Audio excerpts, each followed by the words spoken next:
ने नाल शब्द गायन भी कीता है और स्क्रीन उपर उस शब्द नूं आपां नाल पढ़दे भी रहे हां। आओ साध संगत जी, एक तां इस अंम੍ਰਿਤ बचन नूं जो भाई साहब जी ने गायन करके सरवण कराया, इस तुक दे अर्थ जरूर करांगे। दूसरा, आप जी खालसे दे माता जी ते ओ मां जिस दी गोद ने रहिंदी दुनिया तक ही हरी रहना है। धन धन माता साहिब कौर जी, उन्हां दे जन्म दिवस नूं समर्पित जो पिछले महीने निकल के गया है, उस जन्म दिन नूं समर्पित आप जी इस गुरमत समागम दी हाजरी भर रहे हो।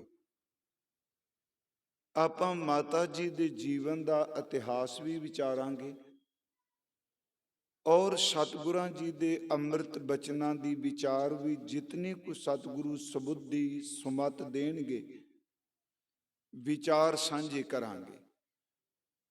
एक बेनती मैं आप सब नूं करनी है कि किरपा करियो, इकाग्रता जरूर बख्शियो, क्योंकि जदों कीर्तन हुंदा है उदों तीन तां साज वज रहे ने,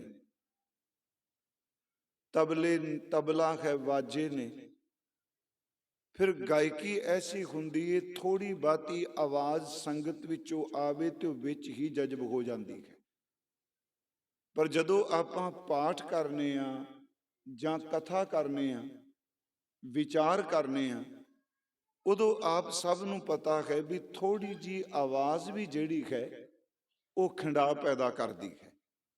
ते मेरी आप जी दे सन्मुख आरंभ विच हाथ जोड़ के बेनती है कि आप बच्चियां नूं जे बोलन जां रौला पाण पिछे लै जाओ, रखियो सतगुरां दी हजूरी विच तां जो इकाग्रता बन सके। गुरु बख्शी फतेह। अदब सहित सारे बुलाओ जी। वाहिगुरु जी का खालसा, वाहिगुरु जी की फतेह। श्री गुरु ग्रंथ साहिब जी की जो अंम੍ਰਿਤ गुरबाणी है, इसनूं आपां पढ़दे सुनदे हां ते इस संबंधी एक भावना बहुत जरूरी है। श्री गुरु ग्रंथ साहिब की बाणी च हजूर की एक तुक है, भगत भंडार गुरबाणी लाल। फिर शब्द सुनियो गुरमुखो, भगत भंडार गुरबाणी लाल। उथे भगत दे तत्ते नूं सतगुरां ने सिहारी लाई है। ओदा अर्थ है भगती। ते भंडार दा लफ्जी अर्थ आपां सारे जानने आ, खजाना, भंडारा। महाराज बख्शिश कर रहा भगत भंडार गुरबाणी लाल के गुरसिखो जेड़ी आप जी ये गुरबाणी पढ़ते हो, ये गुरबाणी भगती दा खजाना है, ये कीमती लाल है। भगत भंडार गुरबाणी लाल। ते इस तो अगे जिहड़ा बचन क्या वो बहुत जरूरी है साडे सारियां लई। सतगुरां ने 3 शब्द कहे है। पहला बचन कि जिहड़ा गुरबाणी नूं गाउंदा है वो खजाने नूं वरत रिहा है। दूसरा, जिहड़ा गुरबाणी नूं सुनदा है वो भी खजाने दे नाल सांझीदार बन रहा है। ते जिहड़ा तीसरा शब्द किया वो बाह कमाल है। कहंदे ने गाउण वाला भी भंडारे विचों हिस्सा लएगा, सुनन वाला भी लएगा, पर जिहड़ा गा के सुन के इनू अपनी जिंदगी च प्रैक्टिकल तौर पर कमा लएगा ना, वो बंदा जीवन विच निहाल हो जाएगा। देखो 2 तुकां च सतगुरां ने कृपा कर दिती। भगत भंडार गुरबाणी लाल गावत ਸੁਣਤ ਕਮਾਵਤ ਨਿਹਾਲ, ਕਿ ਇਸ ਬਾਣੀ ਨੂੰ ਗਾਉਣ ਵਾਲੇ, ਸੁਣਨ ਵਾਲੇ ਤੇ ਕਮਾਉਣ ਵਾਲੇ ਨਿਹਾਲ ਹੋਣਗੇ। ਇੱਕ ਦੋ ਬੇਨਤੀਆਂ ਮੈਂ ਹੋਰ ਕਰਨੀਆਂ।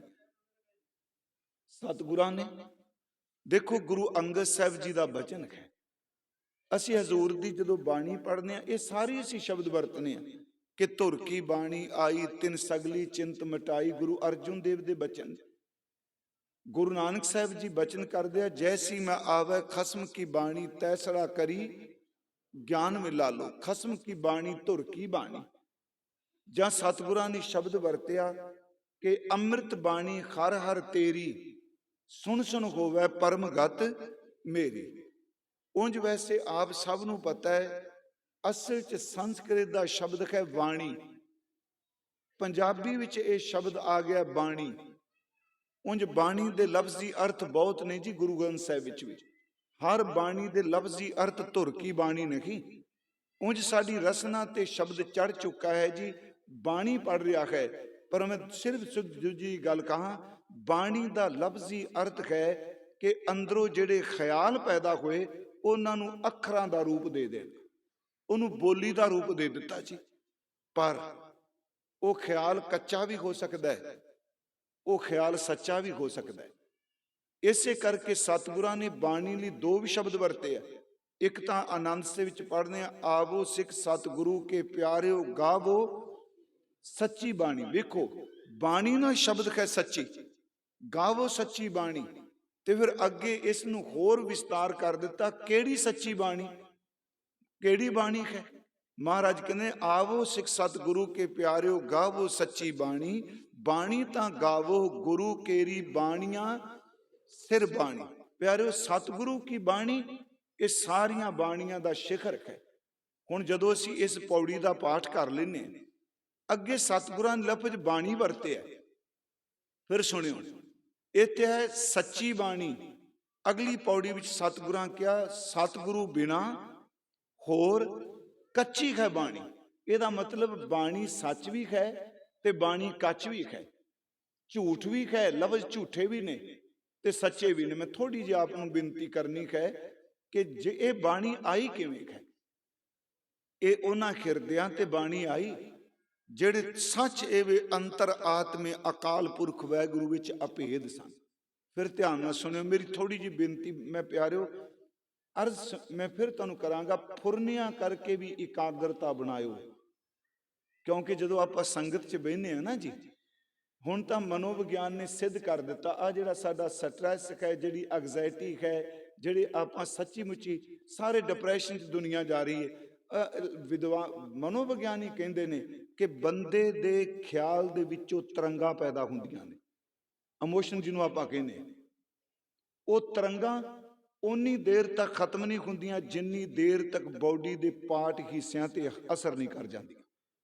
ਉਹ ਤਰੰਗਾਂ ਚੰਗੀਆਂ ਵੀ ਹੋ ਸਕਦੀਆਂ ਨੇ, ਉਹ ਤਰੰਗਾਂ ਮੰਦੀਆਂ ਵੀ ਹੋ ਸਕਦੀਆਂ ਨੇ।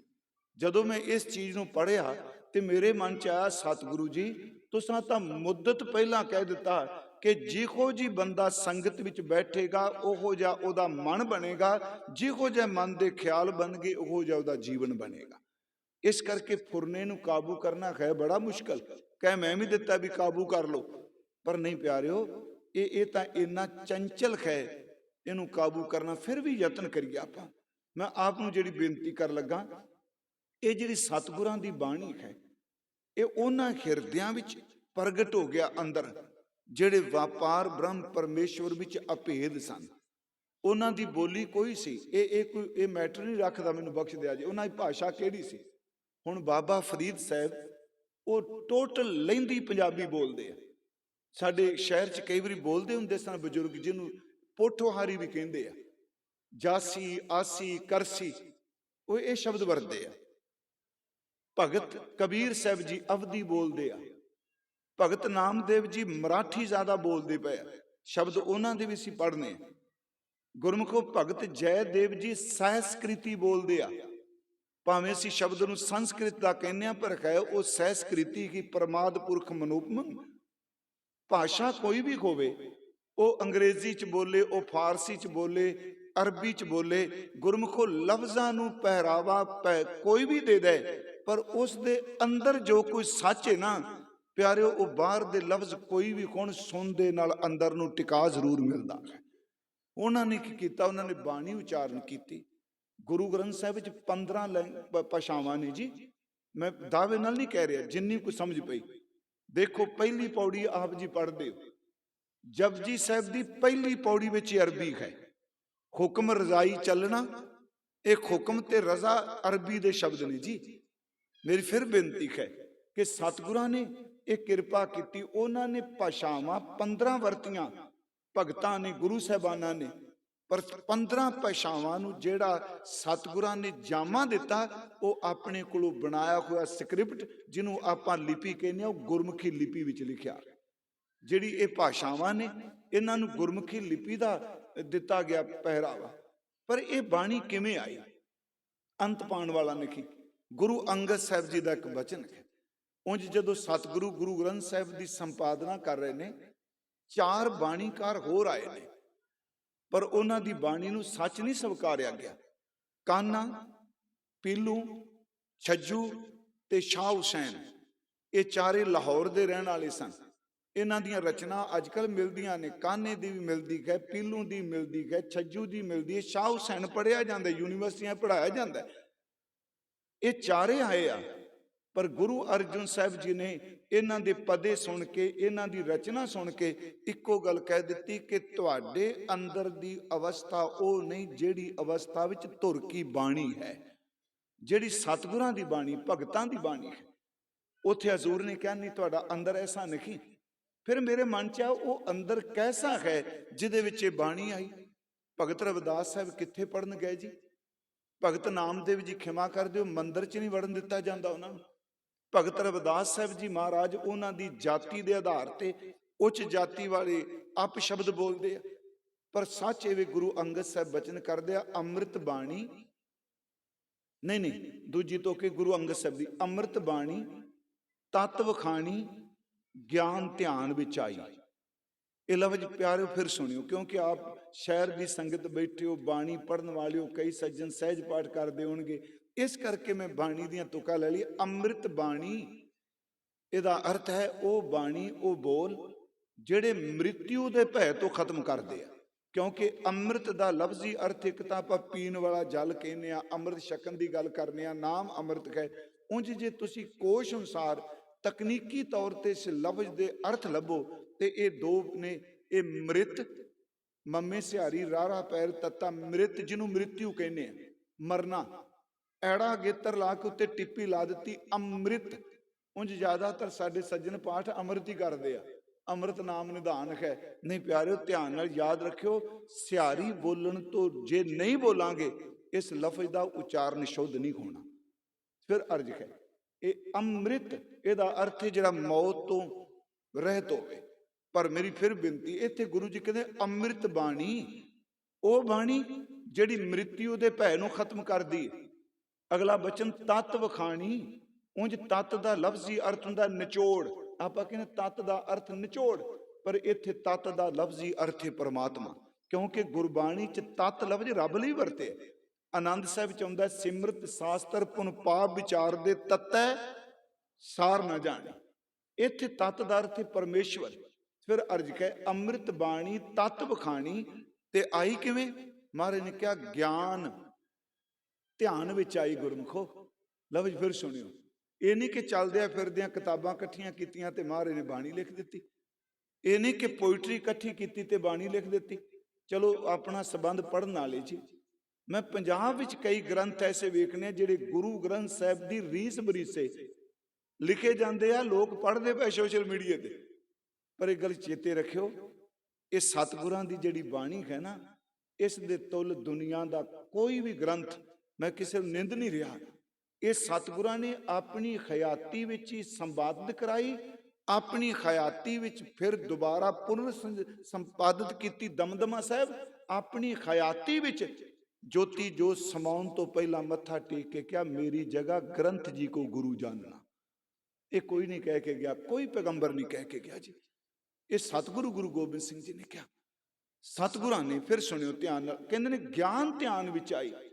ਇਹ ਲਫ਼ਜ਼ ਜਦੋਂ ਦੋ ਆਏ ਵੀ ਗਿਆਨ ਧਿਆਨ ਵਿੱਚ ਆਈ, ਇਹਦਾ ਫਿਰ ਸੁਣਿਓ, ਇਹਦਾ ਮਤਲਬ ਬਾਣੀ ਦੇ ਉਚਾਰਨ ਕਰਤੇ ਦਾ ਧਿਆਨ ਉਸ ਪਾਰ ਬ੍ਰਹਮ ਪਰਮੇਸ਼ਵਰ ਦੇ ਵਿੱਚ ਇੰਨਾ ਕੁ ਡੂੰਘਾ ਉਤਰ ਚੁੱਕਾ ਹੈ, ਉਸ ਧਿਆਨ ਵਿੱਚੋਂ ਜਿਹੜਾ ਗਿਆਨ ਪੈਦਾ ਹੋਇਆ, ਉਸ ਅਨੁਭਵ ਨੂੰ ਅਸੀਂ ਅੰਮ੍ਰਿਤ ਬਾਣੀ ਕਹਿੰਦੇ ਹਾਂ। ਇਹਨੂੰ ਜਦੋਂ ਇਹ ਆਉਂਦੀ ਹੈ, ਮਹਾਰਾਜ ਨੇ ਕਿਹਾ ਅੰਮ੍ਰਿਤ ਬਾਣੀ ਤਤ ਵਖਾਣੀ ਗਿਆਨ ਧਿਆਨ ਵਿੱਚ ਆਈ ਗੁਰਮੁਖ ਆਖੀ। ਇਹਦਾ ਅਰਥ ਹੈ ਸਤਿਗੁਰਾਂ ਨੇ ਬਾਣੀ ਨੂੰ ਆਖਿਆ, ਗੁਰਮੁਖ ਜਾਤੀ ਤੇ ਗੁਰੂ ਦੇ ਸਨਮੁਖ ਰਹਿਣ ਵਾਲਿਆਂ ਨੇ ਇਸ ਬਾਣੀ ਨੂੰ ਜਾਣਿਆ। ਇਹਦਾ ਅਰਥ ਹੈ ਮਾਣਿਆ। ਗੁਰਮੁਖ ਆਖੀ ਗੁਰਮੁਖ ਜਾਤੀ। ਅੱਗੇ ਸਤਿਗੁਰੂ ਗੁਰੂ ਅੰਗਦ ਸਾਹਿਬ ਦਾ ਬਚਨ ਹੈ, ਸੁਰਤੀ ਕਰਮ ਧਿਆਈ। ਜਿਨ੍ਹਾਂ ਤੇ ਵਾਹਿਗੁਰੂ ਜੀ ਦੀ ਕਿਰਪਾ ਹੋ ਗਈ ਜੀ, ਉਹਨਾਂ ਸੁਰਤੀ ਵਾਲਿਆਂ ਨੇ ਇਸ ਬਾਣੀ ਨੂੰ ਧਿਆਉਣਾ ਕੀਤਾ। ਮੈਂ ਤਾਂ ਆਪ ਜੀ ਨੂੰ ਬੇਨਤੀ ਕੀਤੀ ਜੀ, ਇਹ ਜਿਹੜੀ ਸਤਿਗੁਰਾਂ ਦੀ ਬਾਣੀ ਹੈ, ਮੇਰੀ ਇੱਛਾ ਸੀ ਵੀ ਆਪਣਾ ਮਕਸਦ ਜ਼ਿਆਦਾ ਇਹੀ ਹੈ ਨਾ। ਹੁਣ ਅਸੀਂ ਮਾਤਾ ਜੀ ਦਾ ਜੀਵਨ ਮੈਂ ਆਪ ਨਾਲ ਸਾਂਝਾ ਕਰਕੇ ਜਾਣਾ। ਮੈਨੂੰ ਭਾਈ ਸਾਹਿਬ ਕਹਿ ਰਹੇ ਸਨ, ਵੀਰ ਤੇਜਿੰਦਰਪਾਲ ਸਿੰਘ ਵੀ ਜੀ ਹਰ ਸਾਲ ਮਨਾਉਂਦੇ ਆ, ਤੇ ਮੈਂ ਤੁਹਾਨੂੰ ਇਸ ਗੱਲ ਦੀ ਵਧਾਈ ਦੇਣ ਲੱਗਾ। ਮੈਂ ਸ਼ਾਇਦ ਪੰਜਾਬ ਵਿੱਚ 30 ਸਾਲਾਂ ਦੀ ਕਥਾ ਵਿੱਚ ਉਂਝ ਮੈਂ ਦਿਨ ਆਵੇ ਤੇ ਮਨਾ ਲਾਂ, ਮੈਂ ਕਿਸੇ ਗੁਰਦੁਆਰੇ ਨਹੀਂ ਦੇਖਿਆ ਮਾਤਾ ਸਾਹਿਬ ਕੌਰ ਦਾ ਦਿਨ ਮਨਾਉਂਦੇ। ਮੈਂ ਆਪਣੇ ਤਜਰਬੇ ਅਨੁਸਾਰ ਕਹਿ ਰਿਹਾ, ਪਰ ਬੜੀ ਵੱਡੀ ਗੱਲ ਅੱਜ ਮੈਂ ਆਪ ਜੀ ਨਾਲ ਸਾਂਝ ਪਾਣੀ। ਮਾਤਾ ਜੀ ਦੇ ਆਰੰਭ ਤੋਂ ਲੈ ਕੇ ਮਾਤਾ ਜੀ ਦਾ ਚੋਲਾ ਤਿਆਗਣ ਤੱਕ ਆਪਾਂ ਜਿੰਨਾ ਕੋ ਸਾਡੇ ਕੋਲ ਸਮੱਗਰੀ ਹੈ, ਮੈਂ ਉਸ ਹਿਸਾਬ ਨਾਲ ਬੇਨਤੀ ਕਰਾਂਗਾ। ਇਸ ਕਰਕੇ ਮੈਂ ਸ਼ੁਰੂਆਤ ਕੀਤੀ ਬਾਣੀ ਤੋਂ। ਭਾਈ ਸਾਹਿਬ ਹੁਣ ਸ਼ਬਦ ਪੜ੍ਹ ਰਹੇ ਸਨ ਤੇ ਆਪਾਂ ਸਾਰੇ ਪੜ੍ਹ ਰਹੇ ਸਾਂ, ਮਿਲ ਮੇਰੇ ਪ੍ਰੀਤਮਾ ਜੀਓ। ਬੜੇ ਸੌਖੇ ਅਰਥ ਨੇ ਨਾ। ਪ੍ਰੀਤਮਾ ਜੀਓ ਦਾ ਅਰਥ ਹੈ ਮੇਰੇ ਪਿਆਰੇ ਜੀ। ਪ੍ਰੀਤਮ ਦਾ ਲਫ਼ਜ਼ੀ ਅਰਥ ਪਿਆਰਾ ਹੀ ਹੁੰਦਾ ਹੈ। ਮਿਲ ਮੇਰੇ ਪ੍ਰੀਤਮਾ ਜੀਓ, ਮੇਰੇ ਸੋਹਣੇ ਪ੍ਰਮਾਤਮਾ ਜੀ, ਵਾਹਿਗੁਰੂ ਜੀ ਮੇਰੇ ਪਿਆਰਿਆ। ਤੁਧ ਬਿਨ ਖਰੀ ਨਿਮਾਣੀ। ਫਿਰ ਬੇਨਤੀ ਸੁਣੋ, ਤੁਧ ਬਿਨ ਤੇਰੇ ਤੋਂ ਬਿਨਾ ਸੱਚੀ ਮੁੱਚੀ ਮੈਂ ਨਿਮਾਣੀ ਖਾਂ, ਖਰੀ ਨਿਮਾਣੀ। ਮੈਂ ਆਜਿਜ਼ ਖਾਂ, ਇਹ 'ਚ ਕੋਈ ਦੋ ਰਾਵਾਂ ਨਹੀਂ। ਮੈਂ ਖੋਟ ਨਹੀਂ ਕਹਿ ਰਹੀ, ਮੈਂ ਖਰੀ ਬਾਤ ਕਹਿ ਰਹੀ ਹਾਂ। ਜੇ ਤੂੰ ਕੋਈ ਨਹੀਂ ਤੇ ਮੇਰੀ ਕੋਈ ਕੀਮਤ ਨਹੀਂ। ਮੇਰਾ ਮਾਣ ਸਿਰਫ ਤੇਰੇ ਕਰਕੇ। ਮੇਰੀ ਅਰੇ ਸੁਣਿਆ, ਆਪਾਂ ਸਾਰਿਆਂ ਪੜ੍ਹਿਆ। ਮੈਂ ਥੋੜੀ ਜਿਹੀ ਅੱਜ ਅਰਜ਼ ਹੋਰ ਕਰਾਂ। ਦੇਖੋ, ਇਹ ਇੱਕ ਸੁਹਾਗਣ ਦਾ ਨਿਸ਼ਾਨੀ ਸੀ ਜੀ। ਇਸਤਰੀ ਰੂਪ ਸ਼ਬਦ ਕਹਿ ਰਹੇ ਨਾ, ਮਿਲ ਮੇਰੇ ਪ੍ਰੀਤਮਾ ਜੀਓ।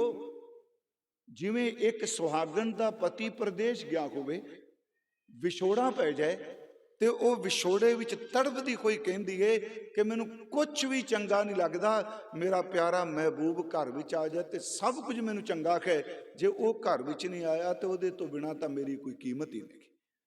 ਇਹ ਸਾਡਾ ਵਿਰਸਾ ਹੈ। ਜਿਹਨੂੰ ਥੋੜਾ ਜਿਹਾ ਫਿਰ ਸੁਣਿਓ, ਇਹਨੂੰ ਨੈਗੇਟਿਵ ਅਪਰੋਚ ਨਹੀਂ ਲੈ ਕੇ ਜਾਣਾ। ਭਾਵੇਂ ਪੁੱਤਰ ਕੋਲ ਹੋਣ, ਪੋਤਰੇ ਕੋਲ ਹੋਣ, ਧੀਆਂ ਬੀਬੀਆਂ ਭੈਣਾਂ ਬੈਠੀਆਂ ਮੇਰੀਆਂ ਮਾਤਾਵਾਂ, ਪੁੱਤਰ ਕੋਲ ਹੋਣ, ਭਰਾ ਕੋਲ ਹੋਣ, ਸੱਚੀ ਪੋਤੇ ਕੋਲ ਹੋਣ, ਪਰ ਜਿਹੜਾ ਔਰਤ ਦਾ ਮਾਨ ਪਤੀ ਕਰਕੇ ਵੀ ਖਿਮਾ ਕਰ ਦਿਓ। ਮੈਂ ਇਹ ਨੈਗੇਟਿਵ ਨਹੀਂ ਬੋਲ ਰਿਹਾ, ਪਤੀ ਦੀ ਆਪਣੀ ਥਾਂ ਹੈ। ਸਤਿਗੁਰੂ ਦੀ ਬਾਣੀ ਦਾ ਬਹੁਤ ਹਿੱਸਾ ਇਸ ਸੰਬੰਧ ਵਿੱਚ ਹੈ। ਸਤਿਗੁਰਾਂ ਤੇ ਇੱਥੋਂ ਤੱਕ ਕਿਹਾ ਵੀ ਦੁਨੀਆ ਦੇ ਜਿੰਨੇ ਮਰਜ਼ੀ ਪਦਾਰਥ ਇਕੱਠੇ ਹੋ ਜਾਣ, ਜੇ ਤੂੰ ਕੋਈ ਨਹੀਂ ਘਰ ਚ ਆਇਆ ਤੇ ਮੈਂ ਇਹਨਾਂ ਨੂੰ ਕਰਨਾ ਕੀ ਹੈ। ਹੁਣ ਦੇਖੋ ਸ਼ਬਦ ਸੀ, ਮਿਲ ਮੇਰੇ ਪ੍ਰੀਤਮਾ ਜੀਓ, ਤੁਧ ਬਿਨ ਖਰੀ ਨਿਮਾਣੀ। ਥੋੜੇ ਜਿਹੇ ਸ਼ਬਦ ਆਪਾਂ ਲੈ ਲਈਏ। ਇੱਕ ਸਤਿਗੁਰਾਂ ਦਾ ਬਚਨ ਹੁੰਦਾ ਹੈ, ਸਖੀ ਕਾਜਲ ਹਾਰ ਤੰਬੋਲ ਸਭੈ ਕਿਛ ਸਾਜਿਆ। ਮੇਰਾ ਵੈਸੇ ਮਨ ਨਹੀਂ ਸੀ, ਮੈਂ ਭਾਈ ਸਾਹਿਬ ਨੇ ਜੋ ਸ਼ਬਦ ਪੜਿਆ ਆਪ ਨੇ ਸਾਰਿਆਂ ਨਾਲ ਗਾਇਆ, ਮੇਰੇ ਮਨ ਚ ਆਇਆ ਵੀ ਇਹਦੇ ਅਰਥ ਆਪਾਂ ਕਰ ਜੀਏ। ਆਪਾਂ ਸੋਹਣੀ ਤਰਜ ਨਾਲ ਗਾਇਆ ਕਿ ਇਹਨੂੰ ਨੈਗੇਟਿਵ ਨਹੀਂ ਲਿਜਾਣਾ। ਮਹਾਰਾਜ ਜੀ ਨੇ ਕਿਹਾ, ਸਤਿਗੁਰਾਂ ਨੇ ਕਿਹਾ, ਸਖੀ हे ਮੇਰੀਏ ਸਹੇਲੀਏ, ਕਾਜਲ ਹਾਰ ਤੰਬੋਲ ਸਭੈ ਕਿਛ ਸਾਜਿਆ। ਮੈਂ ਅੱਖਾਂ 'ਚ ਸੁਰਮਾ ਵੀ ਪਾ ਲਿਆ, ਮੇਰੇ ਕੋਲ ਤੰਬੋਲ ਵੀ ਹੈ, ਮੈਂ ਸੋਨੇ ਦਾ ਜਿਹੜਾ 9 ਲੱਖਾਂ ਹਾਰ ਸੀ ਉਹ ਵੀ ਗਲ 'ਚ ਪਾ ਲਿਆ ਹੈ। ਸਖੀ ਕਾਜਲ ਹਾਰ ਤੰਬੋਲ ਸਭੈ ਕਿਛ ਸਾਜਿਆ, 16 ਕੀਏ ਸ਼ਿੰਗਾਰ ਕੇ ਅੰਜਨ ਪਾਜਿਆ। ਫਿਰ ਬੇਨਤੀ ਸੁਣੋ, ਕਹਿੰਦੇ 16 ਤਰ੍ਹਾਂ ਦੇ ਸ਼ਿੰਗਾਰ ਕੀਤੇ ਮੇਰੀਏ ਭੈਣੇ, ਮੈਂ ਆਪਣੀਆਂ ਅੱਖਾਂ 'ਚ ਸੁਰਮਾ ਪਾਇਆ। ਇੱਥੇ ਦੋਹਰੀ ਫਿਰ ਲਫ਼ਜ਼ ਵਰਤਿਆ, ਇੱਥੇ ਪਹਿਲਾਂ ਕਾਜਲ ਫਿਰ ਅੰਜਨ। ਸਖੀ ਮਹਾਰਾਜ ਕਹਿ ਰਹੇ, ਕਾਜਲ ਖਾਰ ਤੰਬੋਲ ਸਭੈ ਕੀ ਸਾਜਿਆ, 16 ਕੀਏ ਸ਼ਿੰਗਾਰ ਕੇ ਅੰਜਨ ਪਾਜਿਆ। ਜੇ ਘਰ ਆਵੇ ਕੰਤ ਤਾਂ ਸਭ ਕੁਝ ਪਾਈਐ, ਮਿਲ ਮੇਰੇ ਪ੍ਰੀਤਮਾ ਜੀਓ। ਜੇ ਤੁਸੀਂ ਘਰ ਚ ਆ ਜਾਓ, ਮੈਂ ਹਾਰ ਨੂੰ ਫੂਕਣਾ, ਮੈਂ ਕੱਪੜਿਆਂ ਨੂੰ ਅੱਗ ਲਾਣੀ। ਮੈਂ ਇਹ ਵੀ ਮੈਂ ਜਿਹੜੇ ਲਫ਼ਜ਼ ਵਰਤਿਆ ਅੱਗ ਲਾਣੀ, ਮੈਂ ਬਾਣੀ ਚੋਂ ਬੋਲਾਂਗਾ। मैं पेंडू पंजाबी नहीं कह रहा। महाराज कहते सखी काजल खार तंबोल सब की साजिया, 16 किए श्रृंगार के अंजन पाजिया, जे घर आवे कंता सब किछ पाइए, जे तू घर च आ गया ते सब कुछ ठीक है। हर हां कंता बाज श्रृंगार सब बिरथा जाइए। जे तुसी ना है ते मेरे वाले कन्ना दे की करनगे? मेरी खुशी तां तुहाडे नाल है ना। एक बचन होर पढ़ो, देखो ये श्लोक 12 ते वधीक विच है। मैं फिर बेनती करांगे, औरत ते बचन टिकाया जा रहा है ते वो सुहागन ते मैं आम दूजे लिए नहीं वरत रहा। वो सुहागन जिन्हों अपने पति तो बिना किसी होर दी झाक नहीं, ये ओदा शब्द है। टुंडेंदिए सुहाग को तो तन काई कोर, जिन्ना नाउ सुहागनी तिना झाक ना खोर। हुण एक बचन तुसी श्लोक 12 ते वधीक च पढ़दे हो, वो बचन है मैं तो कोसे त्या मिल मेरे प्रीतमा जियो। वो बचन है धनी विहूणा पाठ पटंबर, गुरु अर्जुन देव जी। धनी विहूणा पाठ पटंबर भाही सेती जाले। धनी का लफ्जी अर्थ है जी पति खसम, पाठ का अर्थ है रेशमी कपड़े। धनी विहूणा पाठ पटंबर मेरे खसम पति, तेरे तो बिना जे मैं रेशमी कपड़े भी पाला तो कोई अर्थ नहीं। धनी विहूणा पाठ पटंबर भाही, भाही का लफ्जी अर्थ है अग, जे त्यों नहीं तो रेशमी कपड़े भी इस तरह मैनू चमड़ी नूं दुख देंदे ने जिवें अग लगी होवे। धनी विहूणा पाठ पटंबर भाही सेती जाले, धूड़ी विच लुडंदड़ी सोहा। रेशमी कपड़ा ना होवे, सिर तो पैरां तक मैं मिट्टी नाल लिबड़ी होवां, धूड़ नाल भरी होवां। जे तू घर विच होवें ते धूड़ वाला चेहरे दे भी चंगा लगदा है, जे तू घर विच नहीं ते मैं मेकअप करके भी कुछ नहीं चंगी लगदी। मैं अज दी शब्दावली कह रहा, किड्डा वड्डा एक करैक्टर है शब्दां च। धनी विहूणा पाठ पटंबर भाही सेती जाले, धूड़ी विच लुडंदड़ी सोहा, नानक तै सह नाले। मैं ये अगे भावर्थ करांगा, एक बचन होर सुन लो, क्योंकि गुरबाणी तो एडा वड्डा खजाना है जी। असी कह जरूर देने असी सारा पढ़ लिया जी, असी सारी कथा कर दी जी। मैं तो कहना प्यारिओ, जिन्ने सवास मिले ने एक एक सवास भी अर्थ करते जाओ, गुरु ग्रंथ साहिब का पारावार फिर भी नहीं पाया जा सकता। एक शब्द गुरु साहिब का होर है, वो शब्द है जेतू वतै अंगणै। अंगणै का लफ्जी अर्थ होंदा आंगण, वेड़ा जिन्हों कहने। ये लहिंदी पंजाबी है जी, जिथों तुहाडे बजुर्ग आया खास करके लुधियाने वाले। जे तू वतै अंगणै, जे तू मेरे आंगन विच आ जाए, वतै दा अर्थ आ जाए, हब धरत सुहावी खोए। तू वेड़े विच आ तां सही, सारी धरती चंगी लगेगी। हिक सकंते बाहरी मैंडी बात ना पुछे कोई, जे तू घर च ना आया, वेड़ा भावें जिन्ना मर्जी बगीची सोहनी होवे, तेरे तो बिना फुल भी मैनू साड़दे पए। किड्डी वड्डी बात है। एक होर बचन देखो, मैं सिर्फ अजे तुकां बोलना पिया।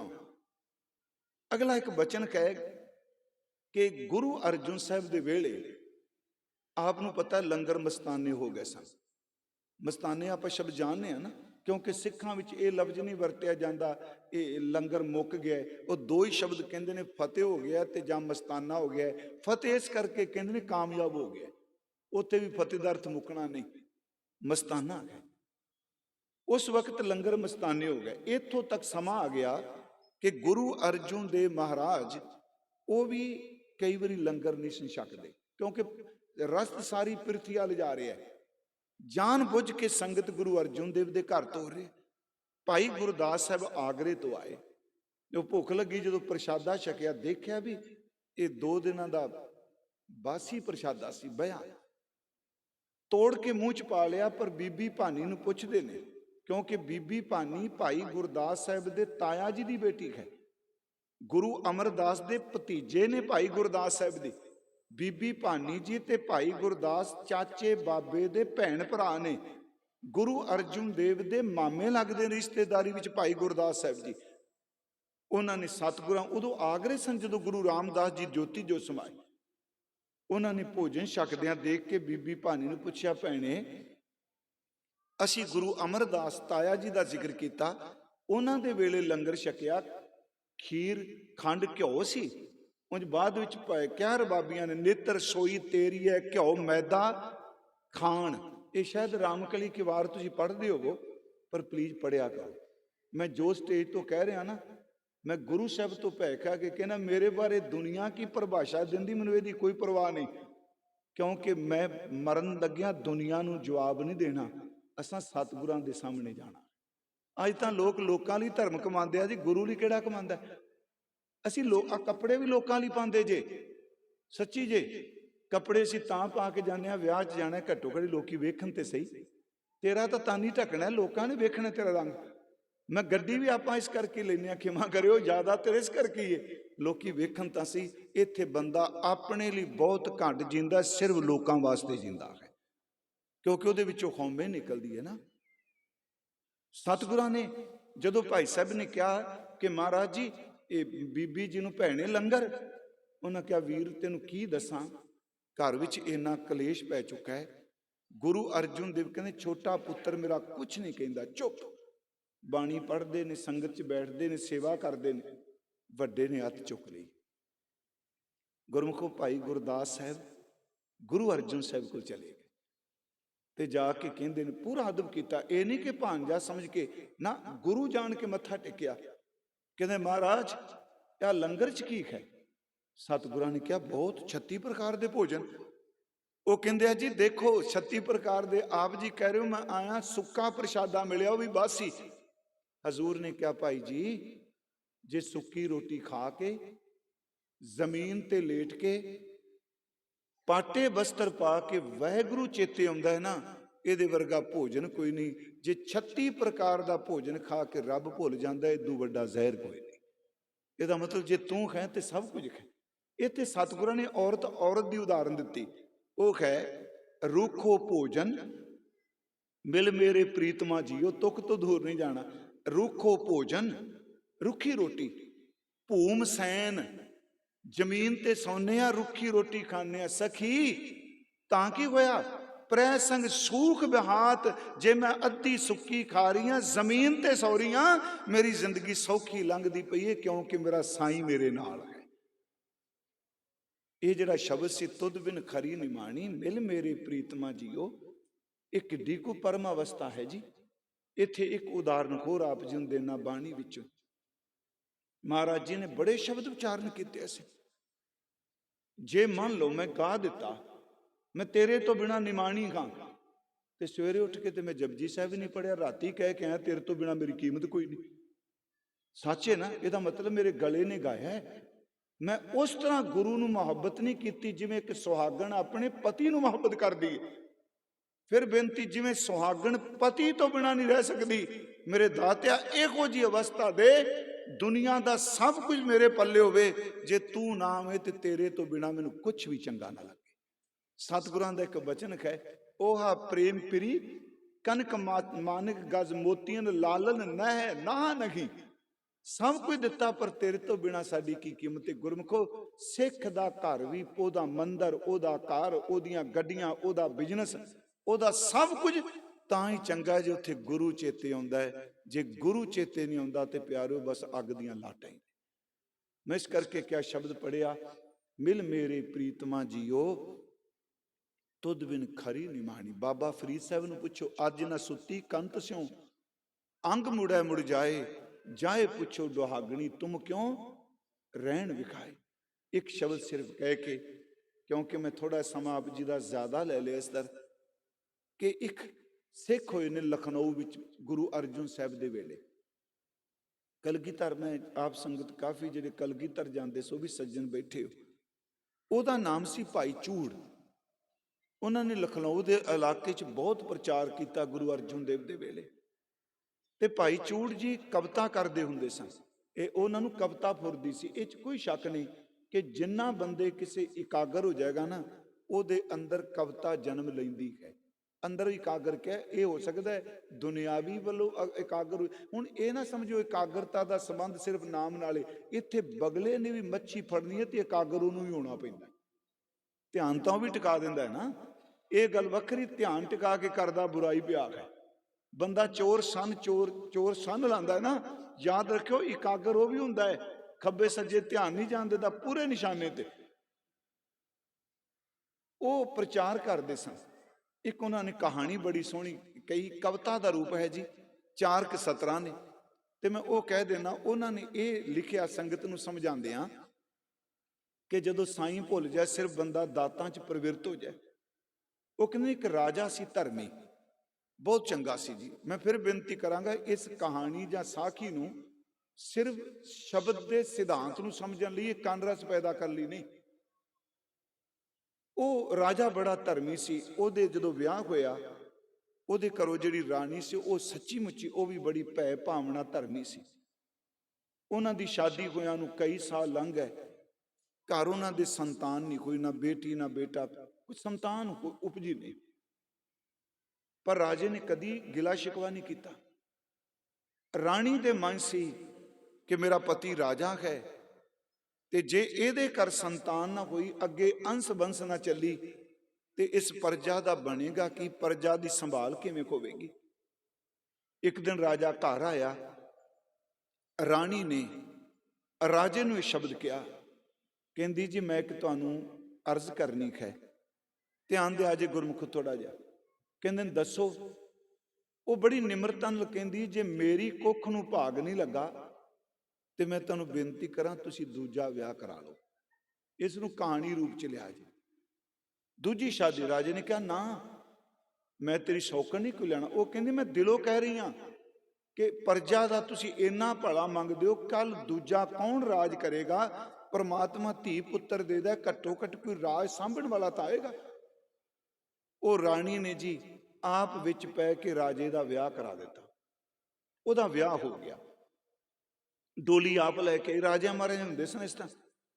ਜਦੋਂ ਨਿੱਕੀ ਡੋਲੀ ਚ ਆਈ, ਇੱਕ ਰਾਤ ਬਾਅਦ ਜੋ ਦਿਨ ਚੜਿਆ, ਉਹਨੇ ਸਿਆਪਾ ਪਾ ਦਿੱਤਾ। ਉਹ ਰਾਜੇ ਨੂੰ ਕਹਿੰਦੀ ਹੈ ਮੈਂ ਤਾਂ ਰਹਾਂਗੀ ਜੇ ਵੱਡੀ ਨੂੰ ਘਰੋਂ ਬਾਹਰ ਕੱਢੇਗਾ, ਤੇ ਮੈਂ ਰਹਾਂਗੀ ਜ਼ਰੂਰ, ਪਰ ਤਾਂ ਜੇ ਹੁਣ ਰਾਜਾ ਵੀ ਇੱਜ਼ਤ ਵਾਲਾ ਸੀ, ਉਹਨੇ ਕਿਹਾ ਵੀ, ਉਹਨੇ ਫਿਰ ਵੱਡੀ ਨੂੰ ਦੱਸਿਆ। ਵੱਡੀ ਨੇ ਕਿਹਾ ਤਾਂ ਕੀ ਹੋਇਆ, ਤੂੰ ਮੇਰੀ ਛੋਟੀ ਭੈਣ ਹੈ, ਤੂੰ ਰਹੋ। ਉਹਨੇ ਕਿਹਾ ਵੀ ਤੂੰ ਮਹਿਲ 'ਚ ਨਹੀਂ ਰਹਿਣਾ। ਨਿੱਕੀ ਕਹਿੰਦੀ ਇੰਨੀ ਦਵੈਸ਼ ਵੀ ਜੀ ਬਾਹਰ ਰਹਿ ਜਾਓ। ਕਹਿੰਦੀ ਮੈਂ ਮਹਿਲ ਦੇ ਰਸਤੇ ਵਿੱਚ ਝੌਂਪੜੀ 'ਚ ਰਹਿ ਸਕਣੀ ਆ? ਉਹਨੇ ਕਿਹਾ ਬਿਲਕੁਲ ਰਹਿ ਸਕਣੀ। ਉਹ ਚਲੀ ਗਈ ਜੀ। ਉਹਨੇ ਜਾਣ ਲੱਗਿਆ ਇੱਕ ਗੱਲ ਉਹਨੂੰ ਕਹੀ, ਕਹਿੰਦੀ ਮੈਂ ਚੱਲੀ ਆ। ਉਹਨੇ ਕਿਹਾ ਚੱਲੀ ਆ ਤੇ ਮੈਂ ਤੈਨੂੰ ਮਿਲਣ ਵੀ ਨਹੀਂ ਦੇਣਾ, ਤੂੰ ਰਾਜੇ ਨੂੰ ਮਿਲ ਵੀ ਨਹੀਂ ਸਕਦੀ। ਉਹਨੇ ਕਿਹਾ ਬਿਲਕੁਲ ਠੀਕ, ਨਹੀਂ ਮਿਲਾਂਗੀ, ਪਰ ਤੂੰ ਸੇਵਾ ਕਰੀ, ਖਿਆਲ ਰੱਖੀ। ਤੇ ਇੱਕ ਮੈਂ ਤੇਰੇ ਤੋਂ ਪੁੱਛਣਾ ਚਾਹਨੀ ਆ, ਸਾਡੇ ਘਰ 'ਚ ਨੌਕਰ ਚਾਕਰ ਬਹੁਤ ਨੇ। ਇੱਕ ਤਾਂ ਮੈਂ ਆਪਣੇ ਹੱਥੀਂ ਖਾਣਾ ਬਣਾਉਂਦੀ ਸਾਂ, ਕਦੀ ਨੌਕਰ ਨਹੀਂ ਬਣਾਉਂਦੇ। ਦੂਜਾ, ਇਹਨਾਂ ਦੇ ਕੱਪੜੇ ਮੈਂ ਕਦੀ ਧੋਬੀ ਨੂੰ ਦਿੱਤੇ। ਮੈਂ ਸੁਹਾਗਣ ਆ, ਮੈਂ ਆਪਣੇ ਹੱਥੀਂ ਕੱਪੜੇ ਧੋਂਦੀ ਸਾਂ। ਉਹਨੇ ਕਿਹਾ ਜੀ ਖਾਣਾ ਬਣਾਉਣ ਦਾ ਸਵਾਲ ਨਹੀਂ, ਪਰ ਆਪੇ ਬਣਾ ਲਾਂਗੀ। ਉਹਨੇ ਕਿਹਾ ਫਿਰ ਮੈਨੂੰ ਕੱਪੜੇ ਦੇ ਦੇ। ਉਹ ਕਹਿੰਦੀ ਚੱਲ ਠੀਕ ਹੈ, ਤੂੰ ਧੋਬੀਆਂ ਵਾਲਾ ਕੰਮ ਕਰ ਲੈ, ਕੱਪੜੇ ਮੈਲੇ ਤੇਰੇ ਕੋਲ ਚਲੇ ਜਾਣਗੇ, ਤੂੰ ਆਉਣਾ ਨਹੀਂ। ਉਹ ਭਾਈ ਚੂੜ ਲਿਖਦੇ ਨੇ ਕਿ ਉਸ ਰਾਣੀ ਕੋਲ ਕੱਪੜੇ ਜਾਣੇ ਜੀ, ਉਹਨੇ ਉਸੇ ਪ੍ਰੇਮ 'ਚ ਹੀ ਕੱਪੜੇ ਧੋਈ ਜਾਣੇ। ਉਹ ਮਹਿਸੂਸ ਕਰ ਲੱਗੀ, ਮੈਂ ਤੁਹਾਨੂੰ ਕਿਹਾ ਇਮੋਸ਼ਨ ਉਹਦਾ ਉਹੀ ਰਿਹਾ ਕਿ ਮੈਂ ਪਤੀ ਦੇ ਕੱਪੜੇ ਧੋ ਰਹੀ ਹਾਂ, ਧਿਆਨ ਉਹਦਾ ਪਤੀ 'ਚ ਰਹਿਣਾ। ਕਈ ਮਹੀਨੇ ਨਿਕਲ ਗਏ, ਛੋਟੀ ਵੀ ਨਹੀਂ ਮਿਲੀ, ਰਾਜਾ ਵੀ ਨਹੀਂ ਮਿਲਿਆ, ਵੱਡੀ ਖੁਸ਼ ਹੈ। ਇੱਕ ਦਿਨ ਨੌਕਰਾਨੀ ਨੂੰ ਪੁੱਛਦੀ ਹੈ, ਦਾਸੀ ਨੂੰ, ਕਿ ਕੀ ਹਾਲ ਹੈ ਵੱਡੀ ਦਾ? ਉਹਨੇ ਕਿਹਾ ਜੀ ਉਹ ਤਾਂ ਬੜੀ ਖੁਸ਼ ਹੈ। ਕਹਿੰਦੀ ਹਾਏ ਅਜੇ ਵੀ ਖੁਸ਼ ਹੈ? ਮੈਂ ਮਹਿਲ ਤੋਂ ਬਾਹਰ ਵੀ ਕੱਢ ਦਿੱਤਾ, ਮੈਂ ਉਹਦੇ ਤੋਂ ਸਭ ਕੁਝ ਖੋ ਵੀ ਲਿਆ, ਅਜੇ ਵੀ ਖੁਸ਼। ਤੇ ਮੈਂ ਇੱਕ ਵਾਰ ਬੇਨਤੀ ਕੀਤੀ ਸੀ, ਯਾਦ ਰੱਖਿਓ ਗੁਰਮਖੋ, ਇੱਥੋਂ ਤਕਰੀਬਨ 90% ਕਹਿ ਲਈ ਆਪਾਂ ਕਥਨ, 90% ਲੋਕ ਆਪਣੀਆਂ ਬਿਮਾਰੀਆਂ ਤੇ ਦੁੱਖ ਕਰਕੇ ਦੁਖੀ ਨਹੀਂ, ਦੂਜੇ ਦੇ ਸੁੱਖ ਕਰਕੇ ਦੁਖੀ ਨੇ। ਇਹਨਾਂ ਨੂੰ ਦੂਜੇ ਕਰਕੇ ਨੀਂਦ ਕੋਈ ਨਹੀਂ ਪੈਂਦੀ। ਆਪਣੀ ਤਾਂ ਰੋਟੀ ਸਵੇਰੇ ਪੱਕ ਜਾਣੀ, ਪਰ ਦੂਜੇ ਦੇ ਘਰ ਕਿਉਂ ਪੱਕਦੀ, ਪ੍ਰੋਬਲਮ ਇਹ ਖੜੀ ਹੋਈ ਬੈਠੀ। ਇਹ ਸੱਚੀ ਇਹ ਏਡੀ ਭੈੜੀ ਬਿਮਾਰੀ ਹੈ। ਬੰਦਾ ਇੱਥੋਂ ਛੱਡ ਕੇ ਉਹਨੂੰ ਅਮਰੀਕਾ ਵੀ ਲੈ ਜਾਓ, ਜਿਹੜਾ ਗਵਾਂਢੀ ਬੈਠਾ ਹੋਵੇਗਾ ਉਹਨੂੰ ਵੇਖ ਵੇਖ ਕੇ ਸੜੀ ਜਾਏਗਾ। ਇਸ ਦੁਨੀਆ ਵਿੱਚ ਲੋਕ ਆਪਣੇ ਦੁੱਖ ਤੋਂ ਇੰਨੇ ਦੁਖੀ ਨਹੀਂ ਜਿੰਨੇ ਦੂਜੇ ਦੇ ਸੁੱਖ ਤੋਂ ਦੁਖੀ ਨੇ। ਉਹਨੇ ਕਿਹਾ ਉਹਨੂੰ ਰਾਤ ਨੀਂਦ ਨਾ ਪਈ। ਉਹਨੇ ਨੌਕਰਾਂ ਨੂੰ ਸਵੇਰੇ ਪੁੱਛਿਆ ਨਹੀਂ ਮੈਨੂੰ ਦੱਸ ਉਹ ਸੁਖੀ ਕਿਉਂ ਹੈ? ਨਾ ਉਹਦੇ ਕੋਲ ਨੌਕਰ, ਨਾ ਰਾਜ, ਨਾ ਭਾਗ, ਝੌਂਪੜੀ 'ਚ ਰਹਿੰਦੀ, ਮਹਿਲਾਂ 'ਚ ਰਹਿਣ ਵਾਲੀ। ਉਹ ਨੌਕਰਾਨੀ ਦੀ ਮੱਤ ਇੰਨੀ ਕੁਛ, ਉਹਨੇ ਕਹਿ ਦਿੱਤਾ ਅਸਲ 'ਚ ਨਾ ਉਹਦੇ ਕੋਲ 9 ਲੱਖਾਂ ਹਾਰ ਏ, ਉਹਦੀ ਮਾਂ ਨੇ ਦਿੱਤਾ ਹੈ। ਹੁਣ ਨੌਕਰਾਨੀ ਕਮਲੀ ਨੂੰ ਕੀ ਪਤਾ, ਉਹਦੀ ਨਜ਼ਰ ਤੇ ਹਾਰ ਹੀ ਬੜੀ ਵੱਡੀ ਗੱਲ। ਉਹ ਭਾਵਨਾ ਤੇ ਸਮਝ ਉਹਨੇ ਕਹਿੰਦੇ 9 ਲੱਖਾਂ ਹਾਰ ਏ, ਤੇ ਜਿੰਨੀ ਦੇਰ ਤੱਕ ਉਹਦੇ ਕੋਲ ਹਾਰ ਏ ਉਹਨੇ ਖੁਸ਼ ਹੀ ਰਹਿਣਾ, ਉਹ ਸੁਖੀ ਰਹੇਗੀ। ਨਿੱਕੀ ਨੇ ਕਿਹਾ ਜਿਵੇਂ ਮਰਜ਼ੀ ਹੋ ਜਾਏ, ਉਹਦਾ ਹਾਰ ਖਰੀਦਣਾ। ਇਹਦਾ ਮਤਲਬ ਦੂਜੇ ਦੀ ਖੁਸ਼ੀ ਖੋਣੀ। ਯਾਦ ਰੱਖਿਓ, ਇਹਦਾ ਰਿਜ਼ਲਟ ਕੀ ਨਿਕਲੇਗਾ? ਜਿਹੜਾ ਬੰਦਾ ਕਿਸੇ ਦੀ ਖੁਸ਼ੀ ਨੂੰ ਦੁੱਖ 'ਚ ਵਰਤਦਾ ਹੈ ਨਾ, ਅੱਜ ਨਹੀਂ ਕੱਲ ਚੇਤੇ ਰੱਖਿਓ, ਉਹ ਆਪਣੀ ਤਿਆਰੀ ਦੁੱਖ ਦੀ ਕਰੀ ਬੈਠਾ। ਹਰ ਕਰਮ ਪ੍ਰਤੀ ਕਰਮ ਬਣੇਗਾ। ਮੈਂ ਜਾਣ ਬੁੱਝ ਕੇ ਕਹਾਣੀ ਸ਼ੁਰੂ ਕੀਤੀ ਹੈ ਨਾ, ਸਮਝੋ ਮੈਂ ਬਾਣੀ ਚੋਂ ਨਿਕਲ ਲੱਗਾ ਸਾਂ। ਹਰ ਪ੍ਰਤੀ ਕਰਮ, ਹਰ ਕਰਮ ਮੈਂ ਜਿਹੜਾ ਕਰ ਰਿਹਾ ਪ੍ਰਤੀਕਰਮ ਬਣਨਾ। ਅੱਜ ਨਹੀਂ ਬਣੇ, ਕੱਲ ਨਹੀਂ ਬਣੇ, ਬਣੇਗਾ ਇੱਕ ਦਿਨ। ਜਿਹੜਾ ਮਾਪਿਆਂ ਆਪਣੇ ਨੂੰ ਧੱਕੇ ਮਾਰਦਾ, ਉਹ ਆਸ ਕਰਦਾ ਜਿਹਨੂੰ ਮੈਂ ਨਿੱਪਲ ਗੋਦ 'ਚ ਲੈ ਕੇ ਦੁੱਧ ਪਿਆ ਰਿਹਾ, ਕੱਲ ਨੂੰ ਮੈਨੂੰ ਕੁੱਟੇਗਾ। ਇਹ ਕਰਮ ਪ੍ਰਤੀਕਰਮ ਬਣਨਾ। ਪਿਛਲੇ ਦਿਨ ਇੱਕ ਛੋਟੀ ਜਿਹੀ ਕਿਤਾਬ ਮੈਂ ਪੜ੍ਹੀ, ਇੱਕ ਸੱਜਣ ਬੋਲ ਵੀ ਰਿਹਾ ਸੀ, ਮੈਂ ਥੋੜਾ ਕਹਿੰਦੇ ਆਫਿਸ ਵਿੱਚ ਬੌਸ ਨੇ, ਅਫਸਰ ਨੇ ਨੌਕਰ ਨੂੰ ਝਿੜਕ ਦਿੱਤਾ, ਚਪੇੜ ਮਾਰ ਦਿੱਤੀ ਜੀ। ਉਹ ਅਫਸਰ ਸਾਹਮਣੇ ਤੇ ਕੁਝ ਨਹੀਂ ਕਹਿ ਸਕਿਆ। ਘਰ ਆਇਆ, ਉਹ ਕਰਮ ਜਿਹੜਾ ਹੈ, ਉਹਨੇ ਆਪਣੀ ਘਰ ਵਾਲੀ ਝਿੜਕ ਦਿੱਤਾ, ਜਾਂ ਕਿਤੇ ਚਪੇੜ ਲਾ ਦਿੱਤੀ। ਉਹਨੇ ਪਤੀ ਨੂੰ ਕੀ ਕਹਿਣਾ ਸੀ? ਉਹਨੇ ਨਿੱਕਾ ਨਿਆਣਾ ਸੀ ਜੀ ਵੱਡਾ, ਉਹਨੂੰ ਚਪੇੜ 'ਚ ਮਾਰ ਦਿੱਤੀ, ਦੁਖੀ ਹੋਈ। ਹੁਣ ਵੱਡੇ ਨੇ ਮਾਂ ਤੇ ਹੱਥ ਨਹੀਂ ਚੁੱਕਣਾ, ਉਹਨੇ ਬਾਹਰੋਂ ਛੋਟਾ ਆਇਆ, ਉਹਨੂੰ ਮਾਰ ਦਿੱਤਾ। ਹੁਣ ਛੋਟੇ ਦਾ ਵਸ ਨਹੀਂ ਚੱਲਿਆ, ਉਹ ਰੀ ਕਰਦਾ ਰੋਂਦਾ ਬਾਹਰ ਨਿਕਲਿਆ, ਤੇ ਬੂਹੇ ਅੱਗੇ ਗਲੀ 'ਚ ਕੁੱਤਾ ਸੁੱਤਾ ਪਿਆ, ਇਹਨੂੰ ਕੁੱਤੇ ਨੂੰ ਲੱਤ ਕੱਢ ਮਾਰੀ।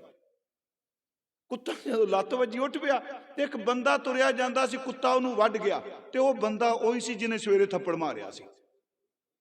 ਹਰ ਕਰਮ ਜਿਹੜਾ ਨੇ ਕਹਾਣੀ ਹੋ ਤਾਂ ਮੇਰੀ ਇਹਨੂੰ ਹਾਸਾ ਨਹੀਂ, ਸੱਚੀ ਜੇ।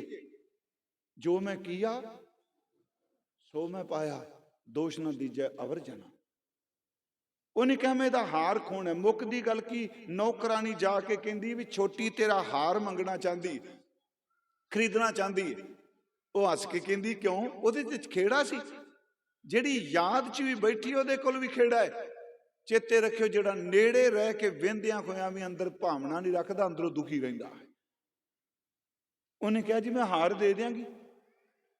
ਕਹਿੰਦੀ ਕਿੰਨੇ ਪੈਸੇ? ਕਹਿੰਦੀ ਪੈਸੇ ਨਹੀਂ ਲੈਣੇ, ਇਸ ਹਾਰ ਦੀ ਕੀਮਤ ਇੰਨੀ ਕੁ ਹੈ, ਇੱਕ ਤਾਂ ਮੈਂ ਦਿਨ 'ਚ ਇੱਕ ਵਾਰੀ ਪਤੀ ਨੂੰ ਮਿਲਾਂ ਕਰਾਂਗੀ, ਦੂਜਾ ਮੈਂ ਉਹਦੇ ਚਰਨ ਧੋਣੇ ਕਰਨੇ, ਕੋਲ ਖਲੋ ਜਾ ਕਰੇ। ਜਦੋਂ ਮੈਂ ਮਿਲਣ ਜਾਵਾਂਗੀ, ਇਹ ਕੋਲ ਖਲੋ ਜਾ, ਮੈਂ ਸਿਰਫ ਉਹਨਾਂ ਦੇ ਚਰਨ ਧੋਣੇ ਨੇ। ਉਹਨੇ ਜਾ ਕੇ ਨਿੱਕੀ ਨੂੰ ਦੱਸਿਆ, ਕਹਿੰਦੀ ਇਹ ਕਿਹੜੀ ਗੱਲ ਹੈ? ਚਲ ਠੀਕ ਹੈ, ਆ ਜਾ ਕਰੇ। ਉਹਨੇ 9 ਲੱਖਾ ਹਾਰ ਦੇ ਦਿੱਤਾ, ਨੌਕਰਾਨੀ ਜਾ ਪਹੁੰਚਾਇਆ। ਫਿਰ ਉਹ ਰਾਣੀ ਕਈ ਮਹੀਨਿਆਂ ਬਾਅਦ ਘਰ ਗਈ, ਮਹਿਲ 'ਚ ਗਈ। ਪਤੀ ਬੈਠਾ ਸੀ ਕੁਰਸੀ ਤੇ, ਪਹਿਲਾਂ ਵੇਖ ਕੇ ਤੇ ਰੋ ਪਈ। ਫਿਰ ਉਹਨੇ ਪਾਣੀ ਮੰਗਾਇਆ, ਪਾਣੀ ਨਾਲ ਪੈਰ ਮਲਣ ਲੱਗ ਪਈ, ਧੋਣ ਲੱਗੀ। ਉਹਦੀਆਂ ਅੱਖਾਂ ਦੇ ਗਰਮ ਅਥਰੂ ਉਸ ਪਾਣੀ 'ਚ ਡਿੱਗੇ, ਤੇ ਉਹਨੇ ਰਾਜੇ ਦੇ ਪੈਰ ਮਲਦਿਆਂ ਭਰੇ ਗਲੇ ਨਾਲ ਕਿਹਾ, ਜੀ ਤੁਹਾਡਾ ਸ਼ੁਕਰਾਨਾ ਕਰਨਾ ਹੀ, ਤੁਹਾਡਾ ਸ਼ੁਕਰ ਕਰਨਾ ਹੀ ਆ। ਉਹ ਹੱਸ ਕੇ ਕਹਿੰਦੇ ਮੇਰਾ ਸ਼ੁਕਰਾਨਾ ਕਾਹਦਾ ਕਰਨਾ, ਜਿਹਨੂੰ ਤੂੰ ਵਿਆਹ ਕੇ ਲਿਆਈ ਸੈਂ, ਸ਼ੁਕਰਾਨਾ ਇਹਦਾ ਕਰ। ਕਹਿੰਦੀ ਅੱਜ ਤੱਕ ਤਾਂ ਮੈਂ ਕਰਦੀ ਰਹੀ, ਪਰ ਅੱਜ ਤੋਂ ਬਾਅਦ ਨਹੀਂ ਕਰਨਾ। ਕਿਉਂ? ਕਹਿਣ ਲੱਗੀ ਜਿਹੜੀ ਆਪਣੇ ਖਸਮ ਦੇ ਦਰਸ਼ਨ ਖਾਰ ਦੇ ਬਦਲੇ ਵੇਚ ਸਕਦੀ, ਇਹਦੇ ਅੰਦਰ ਖਸਮ ਲਈ ਥਾਂ ਹੀ ਕੋਈ ਨਹੀਂ। ਇਹਨੇ ਖਾਰ ਦੇ ਬਦਲੇ ਤੁਹਾਡੀ ਸੇਵਾ ਦਿੱਤੀ, ਇਹਦਾ ਮਤਲਬ ਇਹਨੂੰ ਕੋਈ ਪਿਆਰ ਨਹੀਂ ਤੁਹਾਡੇ ਨਾਲ। ਰਾਜੇ ਨੇ ਸੁਣਿਆ, ਉਹਨੇ ਕਿਹਾ ਨਿਕਲ ਜਾ ਬਾਹਰ। ਛੋਟੀ ਬਾਹਰ ਨਿਕਲਦੀ ਪਈ ਏ, ਵੱਡੀ ਅੰਦਰ ਆ ਗਈ। ਉਹਨੇ ਖਾਰ ਜਿਹੜਾ ਸੀ ਆਪਣੇ ਪਕੜਿਆ ਹੋਇਆ ਨਿੱਕੀ ਨੇ, ਤੇ ਉੱਥੇ ਭਾਈ ਚੂੜ ਕਹਿੰਦੇ ਖਾਰ ਨੂੰ ਤੋੜਿਆ, ਉਹਦੇ ਮੋਤੀ ਥੱਲੇ ਡਿੱਗੇ, ਪੈਰਾਂ ਨੂੰ ਮਿੱਧਦੀ ਹੋਈ। ਉਹਨੇ ਫਿਰ ਇੱਕ ਗੀਤ ਗਾਇਆ, ਉਹ ਕਵਿਤਾ ਹੈ, 4 ਸਤਰਾਂ ਨੇ ਜੀ।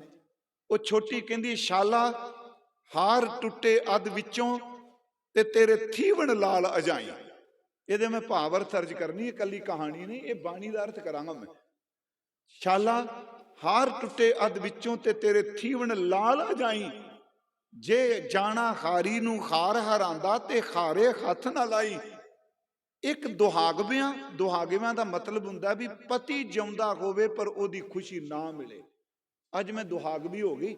ਇੱਕ ਦੁਹਾਗਵਿਆਂ ਮਸਲ ਜਗਦੀਓਂ ਕਿਸ ਨੂੰ ਆਖ ਸੁਣਾਈ, ਚੂੜਾਂ ਮਨ ਵਧੇਂਦੀਆਂ ਮਾਰੀ, ਮੈਂ ਤਾਂ ਲੁੱਟੀਆਂ ਬੇਪਰਵਾਹੀ। ਕਿ ਮੈਂ ਖਸਮ ਦੀ ਸਾਰ ਹੀ ਨਾ ਜਾਣੀ, ਮੈਂ ਸਿਰਫ ਪੈਸਾ ਜਾਣਿਆ।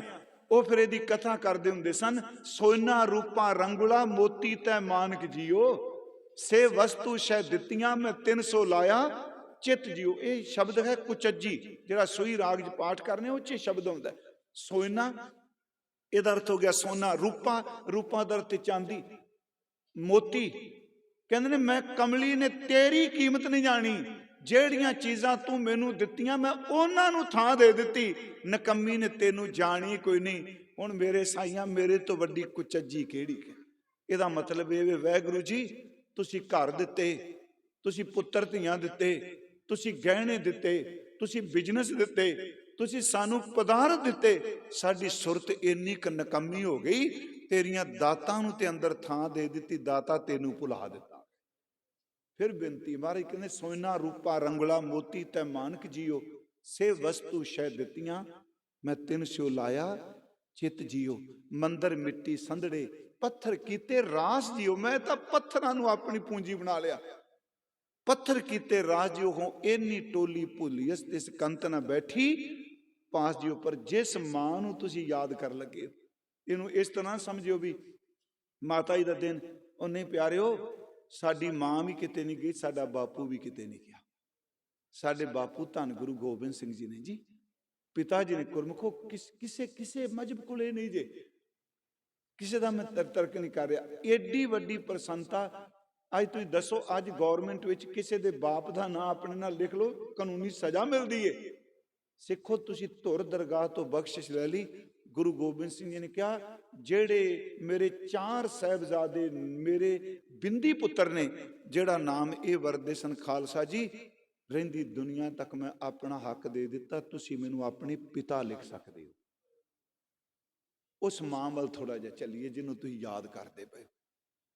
ਚਲੋ ਮਾਤਾ ਸਾਹਿਬ ਦੇਵਾਂ, ਮਾਤਾ ਸਾਹਿਬ ਦੇਵੀ, ਤੇ ਜ਼ਿਆਦਾਤਰ ਜਿਹੜਾ ਅੱਜ ਸ਼ਬਦ ਪ੍ਰਚਲਿਤ ਹੈ ਉਹ ਮਾਤਾ ਸਾਹਿਬ ਕੌਰ ਜੀ ਹੈ।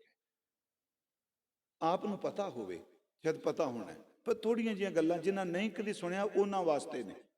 ਇਹਨਾਂ ਕੋ ਜ਼ਰੂਰ ਚੇਤੇ ਰੱਖ ਲਿਓ, ਸਾਡੀ ਮਾਂ ਜੀ ਦੀ ਜ਼ਿੰਦਗੀ ਦਾ ਸਫ਼ਰ 66 ਸਾਲ ਦਾ ਹੈ। ਮਾਤਾ ਸਾਹਿਬ ਕੌਰ ਜੀ ਤਕਰੀਬਨ 66 ਸਾਲ ਇਸ ਮ੍ਰਿਤ ਮੰਡਲ 'ਚ ਵਿਚਰ ਕੇ ਗਏ।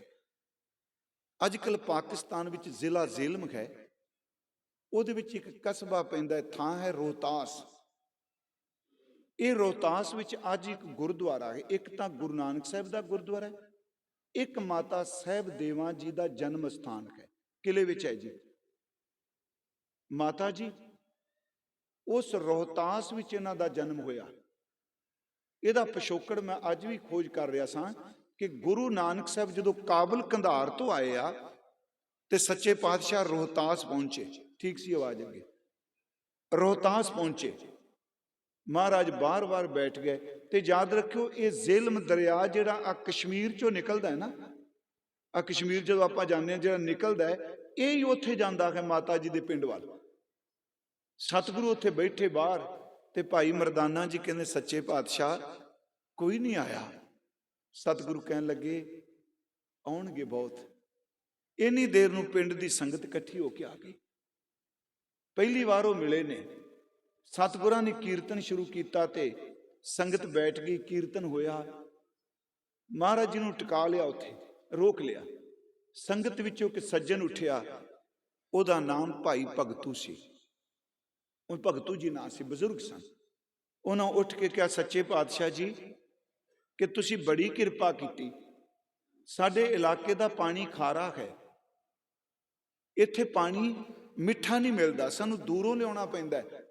ਸਤਿਗੁਰੂ ਸਾਹਿਬ ਜੀ ਨੇ ਭਾਈ ਭਗਤੂ ਨੂੰ ਕਿਹਾ ਸੱਜਣਾ ਗੁਰਮੁਖਾ ਆ ਪਕੜਾ ਪੱਥਰ ਹਟਾ। ਕੋਈ ਸੱਜਣ ਕਹਿੰਦੇ ਸੋਟਾ ਦਿੱਤਾ, ਸੋਟਾ ਮਾਰ। ਸੱਚ ਇਹ ਉਹਨੇ ਪੱਥਰ ਹਟਾਇਆ ਤੇ ਥੱਲੋਂ ਪਾਣੀ ਦਾ ਪ੍ਰਵਾਹ ਚੱਲ ਪਿਆ। ਇਹ ਚੋਆ ਅੱਜ ਵੀ ਰੋਹਤਾਸ ਪਾਣੀ ਉੱਥੋਂ ਦਾ ਪੀਂਦਾ ਪਿਆ।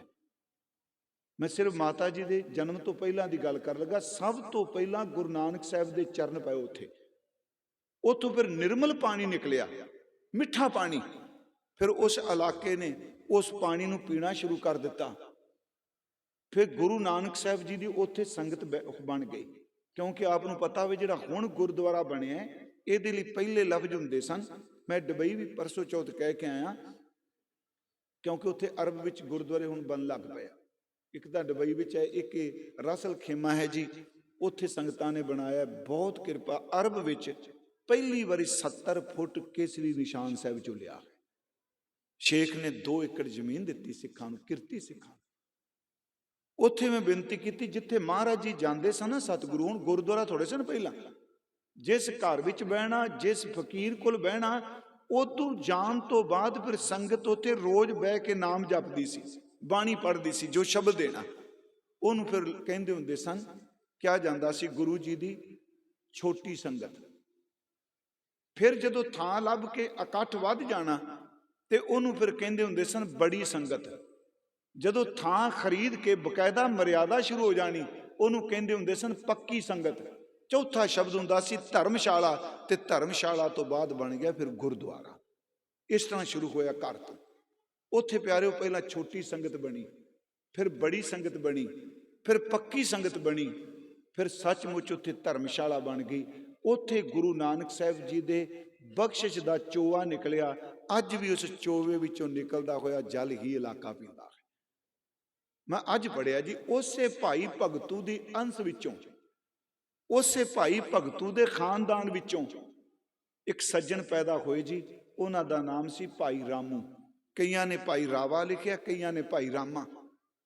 भाई रामा ये बसी खत्री, बसी गोद दे खत्री सन जी। खत्रियां जो गोद तो नहीं, बसी, ये बसी गोद दे खत्री सन। इन्हां दे घर संतान नहीं। ये फिर इन्हां दे घरों बीबी दा नाम सी जस देवी। ध्यान नोट करी जाओ। माता जी दे पिता जी दा नाम, माता साहिब कौर जी दे पिता दा नाम भाई रामू जी, मां दा नाम है माता जसदेवी। इतिहास कहता है ये आनंदपुर साहिब आए गुरु गोबिंद सिंह जी दे कोल ही, क्योंकि माता जी तकरीबन, मैं लफ्ज ना वरता, 1666 गुरु गोबिंद सिंह जी का आगमन होया ते 1681 नूं माता साहिब कौर जी का जन्म होया है। तुसीं वेखो कितना फर्क है ना सालां दा। इन्हां ने आके बेनती की भरी संगत च। मैं सिर्फ तुहानूं इतिहास ही अर्ज करके जाना है माता जी का। इन्हां ने बेनती की, सच्चे पातशाह साडे घर संतान नहीं। सतगुरां ने कहा संगत की सेवा करो, बाणी पढ़िया करो, गुरु नानक साहब तुहाडी झोली च खैर पाणगे। ये पोठोहारी संगत वापस चली गई। ये धर्मशाला च दोनों जी दंपति भाई रामा जी माता जसदेवी ये दोनों सेवा करते आ। सवेरे शाम धर्मशाला च लंगर तैयार करना, झाड़ू लाना, भजन बंदगी करनी। परमात्मा ने मेहर की, समा पिया, इन्हां दे घर एक बेटी ते बेटे का जन्म होया। बेटी का नाम रखा गया साहिब देवी ते बेटे का नाम रखा गया साहिब चंद, जिन्होंने खालसा जी दे मामा जी कहा जाता है। साहिब देवी बेटी है, साहिब चंद इन्हां दा बेटा है। उस दिन जदों बेटी का जन्म होया ते धर्मशाला च लैके आए। संगत गुरु नानक साहब दे वेले तो वरसाई है। इन्हां ने धर्मशाला विच कह दिता, साध संगत जी मैं बेटी दे जन्म वेले फुरना बना लिया है कि मैं अपनी इस धी नूं गुरु गोबिंद सिंह जी दे चरनां विच भेंट करना। ये साडा इतिहास है, कोई नहीं तो इनकार कर सकता जी। तरोड़ मोड़ के भावें एक तुक ला के कह दें जी माता साहिब कौर खालसे दी मां, पर पिछोकड़ तो जानना पेगा ना। उन्होंने कहा जी ये मैं सतगुरु के चरणों च भेटा करनी। भेटा शब्द वरतो, चलो लफ्ज तो यही सन सत्कार लई। सीधी गल रिश्ता बना दिता भी ਇਹਦਾ ਵਿਆਹ मैं गुरु गोबिंद सिंह जी नाल करना। जदों माता जी थोड़े जे खेडन लग पे, इन्हां ने बाणी पढ़नी शुरू कर दी। पूर्वले संजोग किड्डे को होणगे। इतिहास कहता फिर उस वक्त छोटी जी बालड़ी साहिब देवी नूं संगत मां जी कहन लग पई। देखो उन्हां दी आस्था किड्डी सी। संगत सारी मां जी माता जी कहन लग पे। उधर संगत ने इन्ना अदब करना, उन्होंने पोठोहारियां ने अपने मन च मन लिया कि साडी धी साहिब देवी गुरु गोबिंद सिंह जी की महल है। समा लंघिया जी, माता जी की उम्र तकरीबन 17 साल की हो गई सी। 18 साल 9 महीने ते कोई दिन विद्वान लिखते हैं। अमृत संचार हो चुका है। फिर ध्यान न सुनियो, क्योंकि ज्यादातर साडे विद्वान एक माता साहिब जी दो पहला माता जीतो जी पतासे पा चुके हैं, जो साडे कोल इतिहासक तत्थ ने जी। ये पोठोहारी संगत ने कहा, भाई रामा जी धर्मशाला च आए, उन्हें कहा संगत जी हुण साहिब देवी अपनी धी नूं आपां सारी संगत गुरु गोबिंद सिंह जी के चरणों च लै जाइए। ये पहला मौका सी। उस घर च जे पता भी नहीं ते इत्थे लाड़ी बना के पोठोहारी संगत तुरी ते आनंदपुर साहिब जा पहुंचे। सतगुरां दा दीवान सजिया सी। उस वक्त ਜਿਹੜੇ ਕੀਰਤਨੀਏ ਸਨ ਰਬਾਬੀ, ਇੱਕ ਦਾ ਨਾਮ ਸੀ ਭਾਈ ਮੱਧੂ, ਇੱਕ ਦਾ ਨਾਮ ਸੀ ਭਾਈ ਸੱਧੂ। ਭਾਈ ਮੱਧੂ ਤੇ ਭਾਈ ਸੱਧੂ ਕੀਰਤਨ ਕਰ ਰਹੇ ਨੇ। ਉਸੇ ਤਰ੍ਹਾਂ ਸਤਿਗੁਰੂ ਦਰਬਾਰ 'ਚ ਬੈਠੇ ਆ, ਮਾਤਾ ਗੁਜਰੀ ਜੀ ਬੈਠੇ ਆ, ਪਰਿਵਾਰ ਸਾਰਾ ਬੈਠਾ ਹੈ, ਸਾਹਿਬਜ਼ਾਦੇ ਬੈਠੇ ਆ। ਉਸ ਵਕਤ ਜਦੋਂ ਸੰਗਤ ਬੇਨਤੀਆਂ ਕਰ ਰਹੀ ਹੈ ਤੇ ਦੇਖਿਆ ਵੀ ਇੱਕ ਲਾੜੀ ਬਣਾ ਕੇ ਲਿਆਇਆ। ਉਹਨਾਂ ਦੇ ਪਿਤਾ ਭਾਈ ਰਾਮਾ ਜੀ ਉੱਠ ਕੇ ਖੜੇ ਹੋ ਗਏ। ਉਹਨਾਂ ਨੇ ਗਲ 'ਚ ਪੱਲੂ ਪਾ ਕੇ ਕਿਹਾ, ਸੱਚੇ ਪਾਤਸ਼ਾਹ ਆਪ ਜੀ ਦੇ ਚਰਨਾਂ 'ਚ ਬੇਨਤੀ ਹੈ। ਨਾਲ ਮਾਤਾ ਜੀ, ਮਾਤਾ ਸਾਹਿਬ ਦੇਵੀ ਨੂੰ ਖੜਿਆਂ ਕਰ ਲਿਆ। ਕਹਿੰਦੇ ਨੇ ਜੀ ਇਹ ਮੇਰੀ ਬੇਟੀ ਹੈ। ਜਿਸ ਦਿਨ ਇਹਦਾ ਜਨਮ ਹੋਇਆ ਮੈਂ ਉਸ ਦਿਨ ਹੀ ਅਰਦਾਸ ਕਰ ਦਿੱਤੀ ਸੀ ਧਰਮਸ਼ਾਲਾ 'ਚ ਕਿ ਇਹਨੂੰ ਮੈਂ ਤੁਹਾਡੇ ਨਾਲ ਪਰਨਾਣਾ ਹੈ। ਸਮਝ ਗਿਆ ਨਾ ਜੀ, ਇਹਦੀ ਸ਼ਾਦੀ, ਇਹਦਾ ਵਿਆਹ ਤੁਹਾਡੇ ਨਾਲ ਹੋਣਾ ਹੈ। ਸੰਗਤ ਚਾਹੇ ਚੁੱਪ ਛਾ ਗਈ। ਮਹਾਰਾਜ ਜੀ ਫਿਰ ਚੁੱਪ ਤੋੜਦਿਆਂ ਬੋਲੇ, ਕਹਿੰਦੇ ਭਾਈ ਸਿੱਖਾ ਤੈਨੂੰ ਪਤਾ ਹੈ ਅਸੀਂ ਗ੍ਰਿਸ਼ਤ 'ਚ ਪ੍ਰਵਿਰਤ ਨਹੀਂ ਹੋਣਾ। ਇਹਦੇ ਗਹਿਰੇ ਅਰਥ ਨਹੀਂ ਜੀ। ਗੁਰੂ ਦਾ ਗ੍ਰਿਸ਼ਤ ਵਾਸ਼ਨਾ ਦੀ ਪੂਰਤੀ ਨਹੀਂ। ਉਂਝ ਗੁਰੂ ਗ੍ਰੰਥ ਸਾਹਿਬ ਜੀ ਨੇ ਫਰਮਾਇਆ ਗ੍ਰਿਸ਼ਤੀ ਹੋਵੇ ਜਿਹੜਾ ਸੱਚਮੁੱਚ ਇਸ ਸੰਸਾਰ ਤੋਂ ਜਾਣ ਤੋਂ ਪਹਿਲਾਂ ਆਪਣੀਆਂ ਵਾਸ਼ਨਾਵਾਂ ਤੇ ਕਾਬੂ ਪਾ ਜਾਏ। ਰਵੇ ਪਰਿਵਾਰ ਵਿੱਚ ਹੀ, ਰਵੇ ਇਸਤਰੀ ਪੁਰਸ਼ ਪਤੀ ਪਤਨੀ ਰਹਿਣ, ਪਰ ਇੰਨੀ ਕਿਰਪਾ ਹੋ ਜਾਏ ਸੋ ਗਿਰਹੀ ਜੋ ਨਿਗ੍ਰਹ ਕਰੇ। ਨਿਗ੍ਰਹ ਦਾ ਅਰਥ ਹੈ ਆਪਣੀ ਇੰਦਰੀਆਂ ਤੇ ਕਾਬੂ ਪਾ ਜਾਏ। ਗ੍ਰਿਸ਼ਤੀ ਹੋਵੇ ਛੱਡ ਕੇ ਨਾ ਜਾਏ। ਸੋ ਗਿਰਹੀ ਜੋ ਨਿਗ੍ਰਹ ਕਰੇ, ਜਪ ਤਪ ਸੰयम ਭੀਖਿਆ ਕਰੇ, ਪੁੰਨ ਦਾਨ ਕਾ ਕਰੇ ਸਰੀਰ, ਸੋ ਗਿਰਹੀ ਗੰਗਾ ਕਾ ਨੀਰ। ਮਹਾਰਾਜ ਜੀ ਨੇ ਕਿਹਾ ਭਾਈ ਸਿੱਖਾ ਅਸੀਂ ਬ੍ਰਹਮਚਰਜ ਹੈ ਸਾਡਾ, ਗ੍ਰਿਸ਼ਤ ਨਹੀਂ। ਉਹ ਚੁੱਪ ਕਰ ਗਏ, ਉਦਾਸ ਹੋ ਗਏ। ਉਸ ਦਿਨ ਮਹਾਰਾਜ ਨੇ ਕਿਹਾ ਨਾ ਇਹ ਕੰਮ ਨਹੀਂ ਹੋ ਸਕਦਾ। ਫਿਰ ਉਸ ਤੋਂ ਬਾਅਦ ਭਾਈ ਰਾਮਾ ਜੀ ਭਾਈ ਮਨੀ ਸਿੰਘ ਜੀ ਨੂੰ ਮਿਲੇ। ਗੁਰਮੁਖੋ ਭਾਈ ਰਾਮ ਕੋਇਰ ਜੀ ਨੂੰ ਮਿਲੇ। ਭਾਈ ਰਾਮ ਕੋਇਰ ਜੀ ਜਿਨ੍ਹਾਂ ਦਾ ਨਾਮ ਬਾਬਾ ਗੁਰਬਖਸ਼ ਸਿੰਘ ਬਾਬਾ ਬੁੱਢਾ ਸਾਹਿਬ ਦੀ ਅੰਸ਼ ਬੰਸ ਵਿੱਚੋਂ ਨੇ, ਉਹਨਾਂ ਨੂੰ ਮਿਲੇ। ਸਨਮਾਨਯੋਗ ਮਾਤਾ ਗੁਜਰੀ ਜੀ ਨੂੰ ਮਿਲੇ। ਉਹਨਾਂ ਕਿਹਾ ਮਾਂ ਜੀ ਇਸ ਬਾਲੜੀ ਨੂੰ ਜਦੋਂ ਦੀ ਇਹਨੇ ਸੁਰਤ ਸੰਭਾਲੀ ਸੰਗਤ ਮਾਂ ਜੀ ਕਹਿੰਦੀ ਹੈ, ਹੁਣ ਮੈਂ ਕਿੱਥੇ ਲੈ ਕੇ ਜਾਵਾਂਗਾ, ਇਹਦਾ ਤੇ ਰਿਸ਼ਤਾ ਵੀ ਕਿਤੇ ਨਹੀਂ ਹੋਣਾ। ਨਾਲੇ ਇਹਨੇ ਵੀ ਆਪਣੇ ਧੁਰ ਅੰਦਰੋਂ ਮੰਨ ਲਿਆ ਹੈ। ਦੂਜੇ ਦਿਨ ਪਿਆਰਿਓ ਸੰਗਤ ਇਕੱਠੀ ਹੋਈ। ਮਾਤਾ ਗੁਜਰੀ ਜੀ, ਭਾਈ ਮਨੀ ਸਿੰਘ ਜੀ, ਭਾਈ ਰਾਮ ਕੌਰ ਜੀ, ਇਹ ਸਾਰੇ ਇਕੱਠੇ ਹੋਏ। ਉਹਨਾਂ ਨੇ ਫਿਰ ਬੇਨਤੀ ਕੀਤੀ ਸੱਚੇ ਪਾਤਸ਼ਾਹ। ਫਿਰ ਖਲੋਤੇ ਭਾਈ ਰਾਮਾ ਜੀ, ਸੱਚੇ ਪਾਤਸ਼ਾਹ ਮੇਰੀ ਬੇਟੀ ਆਪ ਜੀ ਨੂੰ ਸਮਰਪਿਤ ਹੈ, ਇਹਨੂੰ ਕਿਸੇ ਨੇ ਵਿਆਹਣਾ ਨਹੀਂ। ਮਾਤਾ ਸਾਹਿਬ ਦੇਵੀ ਦੇ ਨੇਤਰ ਸੇਜਲ ਸਨ। ਜਦੋਂ ਸੰਗਤ ਨੇ ਕਿਹਾ, ਹਜ਼ੂਰ ਨੇ ਕਿਹਾ ਹਾਂ ਇੱਕ ਸ਼ਰਤ, ਆਨੰਦ ਹੋਵੇਗਾ, ਉਸ ਤਰ੍ਹਾਂ ਨਹੀਂ, ਲਾਵਾਂ ਹੋਣਗੀਆਂ, ਘਰ 'ਚ ਜਾਣਗੇ ਡੋਲਾ, ਪਰ ਸਾਰੀ ਜ਼ਿੰਦਗੀ ਇਹਨਾਂ ਨੂੰ ਕੁਆਰੇ ਡੋਲੇ ਦੇ ਰੂਪ 'ਚ ਰਹਿਣਾ ਪਏਗਾ। ਇਹ ਬੜੀ ਵੱਡੀ ਗੱਲ ਹੈ। ਦੁਨੀਆ 'ਚ ਯਾਦ ਰੱਖਿਓ, ਕੋਈ ਮਿਸਾਲ ਨਹੀਂ ਜੇ ਮਿਲਦੀ ਸਿੱਖੋ। ਏਡਾ ਸਤਿਗੁਰੂ ਮੇਰਾ ਸਮਰੱਥ, ਉਹ ਜੋ ਸਤਿਗੁਰਾਂ ਦੀ ਆਰਬਲਾ ਕਿੰਨੀ ਕੁ ਹੈ ਜੀ। ਜੇ ਮੈਂ ਫਿਰ ਬੇਨਤੀ ਕਰਾਂ, ਤਕਰੀਬਨ 34-37 ਸਾਲ ਕਹਿੰਦੇ ਆ। ਮਾਤਾ ਜੀ 16-17 ਸਾਲ ਮੈਂ ਛੋਟੇ ਆਪ ਨੂੰ ਬੇਨਤੀ ਕੀਤੀ। ਹਜ਼ੂਰ ਨੇ ਕਿਹਾ ਆਨੰਦ ਹੋਵੇਗਾ, ਕੁਆਰੇ ਡੋਲੇ ਦੇ ਰੂਪ 'ਚ ਰਹਿਣਗੇ। ਮਾਤਾ ਸਾਹਿਬ ਕੌਰ ਨੇ ਸੀਸ ਝੁਕਾ ਕੇ ਕਿਹਾ ਜੀ 7 ਵਚਨ। ਉੱਥੇ ਫਿਰ ਆਨੰਦ ਦਾ ਪ੍ਰਬੰਧ ਹੋਇਆ। ਭਾਈ ਸੱਧੂ ਤੇ ਭਾਈ ਮੱਧੂ ਜੀ ਨੇ ਕੀਰਤਨ ਕੀਤਾ। ਪੱਲਾ ਭਾਈ ਰਾਮਾ ਜੀ ਨੇ ਬੇਟੀ ਦਾ ਪਕੜਾਇਆ ਤੇ ਗੁਰੂ ਗ੍ਰੰਥ ਸਾਹਿਬ ਦੀ ਤਾਬਿਆ ਜਿਹੜਾ ਪਾਠ ਕੀਤਾ ਲਾਵਾਂ ਦਾ, ਉਹ ਬਾਬਾ ਰਾਮ ਕੋਇਰ ਜੀ ਨੇ ਕੀਤਾ।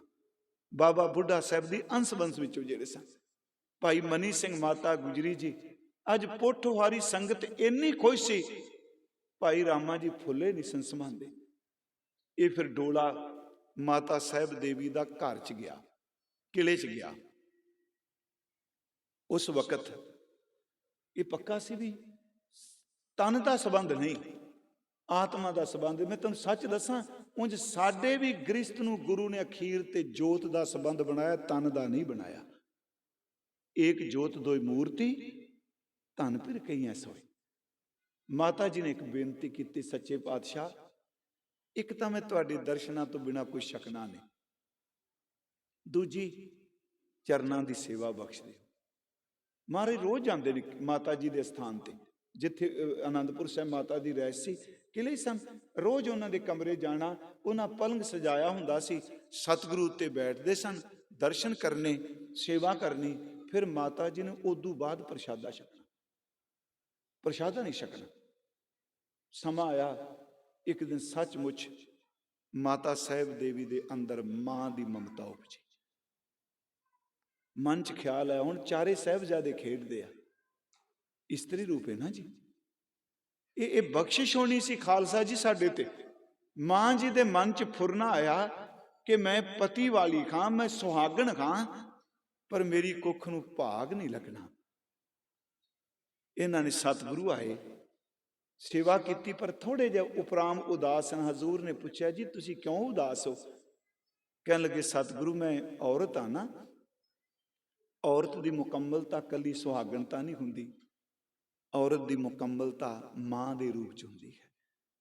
ਮੈਂ ਸੰਤਾਨ ਚਾਹੁੰਦੀ ਹਾਂ। ਹਜ਼ੂਰ ਨੇ ਕਿਹਾ, ਆਪ ਜੀ ਨੇ ਉਸ ਦਿਨ ਨਮਸਕਾਰ ਕਰਕੇ ਕਿਹਾ ਸੀ, ਆਪਾਂ ਬਚਨ ਨਹੀਂ ਤੋੜਨਾ, ਤੁਹਾਡੀ ਸਿਰਫ ਅੱਛਾ ਇੱਛਾ ਬੱਚੇ ਦੀ ਕਿ ਵਾਸ਼ਨਾ ਦੀ? ਅੰਦਰ ਇੰਨਾ ਪਵਿੱਤਰ। ਕਹਿਣ ਲੱਗੇ, ਨਾ ਵਾਸ਼ਨਾ ਨਹੀਂ, ਸਿਰਫ ਇੱਕ ਮਮਤਾ ਹੈ, ਮੇਰਾ ਬੱਚਾ। ਹਜ਼ੂਰ ਨੇ ਕਿਹਾ, ਸਵੇਰੇ ਸੰਗਤ ਵਿੱਚ ਆਓ। ਸਵੇਰੇ ਖਾਲਸਾ ਜੀ ਅੰਮ੍ਰਿਤ ਸੰਚਾਰ ਹੋ ਚੁੱਕਾ ਸੀ, ਸੰਗਤ ਇਕੱਠੀ, ਖਾਲਸਾ ਸਜੇ ਹੋਏ ਨੇ, ਗਾਤਰੇ ਪਾਏ ਨੇ, ਪੰਜ ਪਿਆਰੇ ਹਜ਼ੂਰ ਦੀ ਤਾਬਿਆ ਬੈਠੇ। ਮਾਤਾ ਸਾਹਿਬ ਕੌਰ ਜੀ ਆਏ ਤੇ ਉਸ ਵਕਤ ਭਰੀ ਸੰਗਤ 'ਚ ਹਜ਼ੂਰ ਨੇ ਕਿਹਾ, ਆ ਕੋਲ ਆ ਗਏ, ਖੜੇ ਹੋ ਗਏ। ਸਤਿਗੁਰਾਂ ਕਿਹਾ, ਆ ਮੇਰੇ ਚਾਰ ਪੁੱਤਰ ਬੈਠੇ ਜਿਹੜੇ, ਇਹ ਮੇਰੇ ਬਿੰਦੀ ਪੁੱਤਰ ਨੇ। ਬਿੰਦੀਦਾਰ ਸਮਝ ਗਿਆ ਨਾ, ਇਹ ਮੇਰੇ ਬਿੰਦ 'ਚੋਂ ਪੈਦਾ ਹੋਇਆ। ਆ ਜਿੰਨੇ ਬਾਕੀ ਹਜ਼ਾਰਾਂ ਜੇਕਦੀਆਂ, ਇਹ ਮੇਰੇ ਨਾਦੀ ਪੁੱਤਰ ਨੇ। ਬਿੰਦੀ ਪੁੱਤਰਾਂ ਨੇ ਇੱਕ ਦਿਨ ਚਲੇ ਜਾਣਾ ਹੈ, ਬਿੰਦ ਤੋਂ ਜਿਹੜੇ ਪੈਦਾ ਹੋਇਆ, ਇਹਨੇ ਚਲੇ ਜਾਣਾ ਹੈ, ਤੈਨੂੰ ਪੁੱਤਰ ਚਾਹੀਦੇ ਨੇ। ਪੰਜ ਪਿਆਰੇ ਖੜੇ ਕਰਕੇ ਕਹਿੰਦੇ ਨੇ, ਪੰਜ ਆ, ਜਿੰਨਾ ਖਾਲਸਾ ਹੈ ਅੱਜ ਤੋਂ ਬਾਅਦ ਮੈਂ ਤੇਰੀ ਝੋਲੀ 'ਚ ਪਾਇਆ, ਰਹਿੰਦੀ ਦੁਨੀਆ ਤੱਕ ਤੇਰੀ ਝੋਲੀ ਕਦੀ ਖਾਲੀ ਨਹੀਂ ਹੋਵੇਗੀ, ਤੇਰੀ ਝੋਲੀ ਭਰਪੂਰ ਰਹੇਗੀ। ਸੱਚਮੁੱਚ ਸੰਗਤ ਨੇ ਜਕਾਰੇ ਛੱਡੇ। ਉਸ ਦਿਨ ਤੋਂ ਬਾਅਦ ਅੰਮ੍ਰਿਤ ਸੰਚਾਰ ਨਾਲ ਜੁੜ ਗਿਆ ਖਾਲਸੇ ਦੀ ਮਾਂ ਮਾਤਾ ਸਾਹਿਬ ਕੌਰ ਹੈ। ਮੈਂ ਅਰਜ਼ ਕਰਾਂ, ਮਾਂ ਫੁੱਲੀ ਨਹੀਂ ਸੀ, ਮਾਤਾ ਸਾਹਿਬ ਕੌਰ ਖੁਸ਼ ਸਨ। ਸੰਗਤ ਉਹਨਾਂ ਨੂੰ ਗੁਰੂ ਗੋਬਿੰਦ ਸਿੰਘ ਜੀ ਨੂੰ ਪਿਤਾ ਕਹਿੰਦੀ ਹੈ। ਗੁਰੂ ਗੋਬਿੰਦ ਸਿੰਘ ਜੀ ਦੇ ਮਹਿਲ ਮਾਤਾ ਸਾਹਿਬ ਕੌਰ ਜੀ ਉਹਨਾਂ ਨੂੰ ਮਾਂ ਜੀ ਕਹਿੰਦੇ ਆ। ਸਮਾਂ ਆਇਆ, ਅਨੰਦਪੁਰ ਦੇ ਘੇਰੇ ਪੈ ਗਏ। ਮੈਂ ਬੜਾ ਸੰਖੇਪ ਜੀ ਬੇਨਤੀ ਕਰਨੀ, ਮੇਰੀ ਇੱਛਾ ਸੀ ਵੀ ਘੱਟੋ ਘੱਟ ਜਿਹੜਾ ਦਿਨ ਮਨਾ ਰਹੇ ਆ ਨਾ, ਇਹਨੂੰ ਮੋਟਾ ਮੋਟਾ ਤਾਂ ਯਾਦ ਰੱਖੀਏ, ਮਾਤਾ ਜੀ ਦਾ ਇਤਿਹਾਸ ਕੀ। ਇੱਕ ਗੱਲ ਕਹਿਤੀ, ਮਾਤਾ ਸਾਹਿਬ ਕੌਰ ਸਾਡੇ ਖਾਲਸੇ ਦੇ ਮਾਂ ਨੇ। ਨਹੀਂ ਪਿਆਰਿਓ, ਬੇਨਤੀ ਵੀ ਕਰਿਆ ਕਰੋ, ਜਿਵੇਂ ਮਾਂ ਨੂੰ ਦੁੱਖ ਸੁੱਖ ਸੁਣਾਈਦਾ ਨਾ, ਮਾਤਾ ਸਾਹਿਬ ਕੌਰ ਵੀ ਦੁੱਖ ਸੁੱਖ ਸੁਣਦੀ ਹੈ। ਪੁਰਾਣੇ ਸਿੱਖ, ਜਦੋਂ ਮੈਂ ਇੱਕ ਪੁਰਾਣੀ ਅਰਦਾਸ ਪੜ੍ਹੀ ਹੈ, ਉਹਦੇ ਵਿੱਚ ਮਾਤਾ ਸਾਹਿਬ ਦੇਵੀ ਕੀ ਕਮਾਈ ਕਾ ਧਿਆਨ ਧਰ ਕੇ ਬੋਲੋ ਜੀ ਵਾਹਿਗੁਰੂ, ਪਰ ਮੈਂ ਇਹ ਨਹੀਂ, ਮੈਂ ਅਰਦਾਸ ਬਦਲ ਨਹੀਂ ਲੱਗਾ। ਇਹਦਾ ਮਤਲਬ ਪੁਰਾਣੇ ਸਿੱਖ ਕਿੰਨੀ ਆਸਥਾ ਸੀ। ਇੱਥੇ ਆਨੰਦਪੁਰ ਸਾਹਿਬ ਦੇ ਘੇਰੇ ਪਏ, ਸਾਰਾ ਪਰਿਵਾਰ ਤੁਰਿਆ ਸਰਸਾ ਨਦੀ ਦੇ ਕਿਨਾਰੇ। ਤੁਹਾਨੂੰ ਪਤਾ, ਆਖਰੀ ਮਿਲਾਪ ਹੋਇਆ ਸਾਹਿਬਜ਼ਾਦਿਆਂ ਛੋਟਿਆਂ ਦਾ ਤੇ ਮਾਤ ਗੁਜਰੀ ਜੀ ਦਾ। ਇੱਥੇ ਫਿਰ ਮਾਤਾ ਸਾਹਿਬ ਜੀ ਨੂੰ, ਮਾਤਾ ਸਾਹਿਬ ਕੌਰ ਜੀ ਨੂੰ ਤੇ ਮਾਤਾ ਸੁੰਦਰੀ ਜੀ ਨੂੰ, ਮਾਤਾ ਸੁੰਦਰ ਕੌਰ ਜੀ ਨੂੰ ਭਾਈ ਜਵਾਹਰ ਸਿੰਘ ਅਰੋੜਾ, ਇਹ ਅਰੋੜਾ ਸੀ, ਇਹ ਦਿੱਲੀ ਨੂੰ ਲਿਜਾ ਰਿਹਾ। ਪਿੱਛੇ ਜੇ ਮੈਂ ਗਿਆ, ਇੱਕ ਸਿੰਘ ਨੇ ਜੀ, ਭਾਈ ਸੁਰਿੰਦਰ ਸਿੰਘ ਜੀ ਖਾਲਸਾ, ਬੜੀ ਖੋਜ ਕੀਤੀ ਉਹਨਾਂ ਨੇ। ਕੁੰਮੇ ਮਾਸ਼ਕੀ ਦਾ ਪਿੰਡ ਲੱਭਿਆ, ਕੁੰਮੇ ਮਾਸ਼ਕੀ ਦੀ ਝੌਂਪੜੀ ਲੱਭੀ, ਉਹਨੂੰ ਮੈਂ ਮਿਲ ਕੇ ਆਇਆ। ਉਹਨਾਂ ਨੇ ਮੈਨੂੰ ਕਿਹਾ, ਭਾਈ ਸਾਹਿਬ ਅਸੀਂ ਰੋਪੜ ਵਿੱਚ ਉਹ ਅਸਥਾਨ ਵੀ ਲੱਭ ਲਿਆ ਜਿੱਥੇ ਇੱਕ ਰਾਤ ਮਾਤਾ ਜੀ ਰੋਪੜ ਵਿੱਚ ਰਹੇ ਸਨ। ਮਾਤਾ ਸੁੰਦਰੀ ਜੀ ਤੇ ਮਾਤਾ ਸਾਹਿਬ ਕੌਰ ਜੀ ਇੱਥੋਂ ਹਜ਼ੂਰ ਚਮਕੌਰ ਸਾਹਿਬ ਨੂੰ ਚਲੇ ਜਾਂਦੇ ਆ। ਸਾਹਿਬਜ਼ਾਦਿਆਂ ਦੀ ਸ਼ਹਾਦਤ ਹੁੰਦੀ ਹੈ ਤੇ ਮਾਤਾ ਜੀ ਹੁਣੀ ਦਿੱਲੀ ਚਲੇ ਜਾਂਦੇ ਆ। ਸਾਕੇ ਹੋ ਗਏ। ਗੁਰੂ ਗੋਬਿੰਦ ਸਿੰਘ ਮੁਕਤਸਰ ਦੀ ਜੰਗ ਲੜ ਲਈ। ਸੱਚੇ ਪਾਤਸ਼ਾਹ ਡੱਲੇ ਸਾਬੋ ਕੀ ਤਲਵੰਡੀ ਭਾਈ ਡੱਲੇ ਚੌਧਰੀ ਕੋਲ ਆ ਗਿਆ। ਭਾਈ ਮਨੀ ਸਿੰਘ ਜੀ ਮਤਾਵਾਂ ਨੂੰ ਲੈ ਕੇ ਦਿੱਲੀ ਤੋਂ ਦਮਦਮਾ ਸਾਹਿਬ ਆਉਂਦੇ ਆ। ਇੱਥੇ ਸੰਗਤ ਇਕੱਠੀ ਹੋਣੀ ਸ਼ੁਰੂ ਹੋ ਗਈ। ਇੱਥੇ ਮਤਾਵਾਂ ਜਦੋਂ ਆਉਂਦੀਆਂ ਨਹੀਂ ਸੀ, ਸਾਰੇ ਸਮਝਦੇ ਆ ਮਾਤਾ ਸੁੰਦਰੀ ਜੀ, ਮਾਤਾ ਸਾਹਿਬ ਕੌਰ ਜੀ, ਭਾਵੇਂ ਪਤਾ ਸੀ ਖੇਡ ਵਾਪਰ ਗਈ, ਪਰ ਸੰਗਤ ਵਿੱਚ ਵੇਖਦੇ ਆ ਅੱਜ ਉਹ ਥਾਂ ਖਾਲੀ ਦਿਸਦੀ ਪਈ ਜਿੱਥੇ ਚਾਰੇ ਸਾਹਿਬਜ਼ਾਦੇ ਬੈਠਦੇ ਸਨ। ਅੱਗ ਨਾ ਤਾਂ ਬਾਬਾ ਅਜੀਤ ਸਿੰਘ ਜੀ ਨੇ ਸੰਗਤ 'ਚ, ਨਾ ਬਾਬਾ ਜੁਝਾਰ ਸਿੰਘ ਜੀ ਨੇ, ਨਾ ਬਾਬਾ ਜ਼ੋਰਾਵਰ ਸਿੰਘ ਜੀ ਨੇ, ਨਾ ਬਾਬਾ ਫਤਿਹ ਸਿੰਘ ਜੀ ਨੇ। ਸੰਗਤ 'ਚ ਉਹ ਥਾਂ ਖਾਲਦੀ ਪਈ ਹੈ। ਤੇ ਅੱਗੇ ਹੋ ਕੇ ਪੁੱਛ ਲਿਆ ਮਾਤਾ ਸੁੰਦਰੀ ਜੀ ਨੇ, ਸੱਚੇ ਪਾਤਸ਼ਾਹ मेरे लाल, मेरे साहिबजादे, मेरे पुत्र। गुरमुखो, ये दूजा इशारा दमदमा साहिब किया। पहला आनंदपुर साहिब क्या, खालसा मेरा पुत्र है, तुहाडी झोली च पाया। दूजा इशारा दमदमा साहिब करके क्या, इन पुत्र की सुईस पर वार दिए सुतचार, चार मुवे तो क्या हुआ जीवत कई हजार, एक हजारां ने मेरे। उथे माता जी साहिब कौर जी रहे आ जी बाहर तंबू च। महाराज का तंबू वखरा सी, मातावां दा वखरा सी। उथे भाई डल्ला कहंदा है माता जी नूं घर चलो। माता जी कहंदे तू पुੱਤ तां बनिया नहीं अजे, अमृत नहीं सी ना छकिया। फिर गुरु गोबिंद सिंह कहंदा महाराज पीढ़ी जिनी थां, हजूर कहंदे सारा घर ही तेनू दे देंगे, तू अमृत छक। जदों भाई डल सिंह अमृत छक लैंदे ने भाई डल्ला सिंह, फिर माता जी उन्हां दे घर जांदे आ। ते जदों तुसीं दमदमा साहिब हुण जाओगे, भाई डल्ला जी दे घर जाओ, उत्थे माता जी दी पजामी ते उन्हां दे बस्तर पए होए। शायद तुहां दर्शन कीते होने तुहाडे चों माता साहिब कौर जी दे। इत्थों फिर सतगुरु दिल्ली जांदे आ, मातावां नाल जांदियां ने।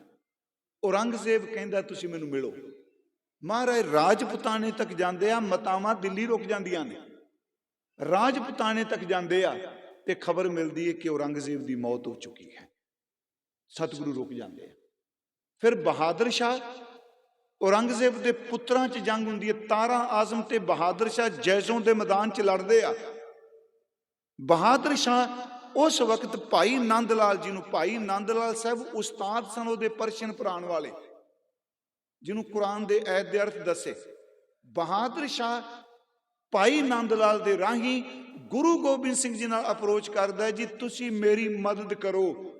गुरु गोबिंद सिंह भेजदे आ, सिंह जांदे आ, सैकड़े की गिनती जांदे आ। जाजों दे मैदान च जंग हुंदी है। मैं तां एक इतिहासकार दे ये भी बोल मैनूं किसे दसे कि बहादुर शाह पहले दिन हार रहा है, उन्हें अपने आदमी बुला के क्या, गुरु गोबिंद सिंह जी दे 5 सिंह इकट्ठे करके अरदास कराओ मैं जित जावांगा।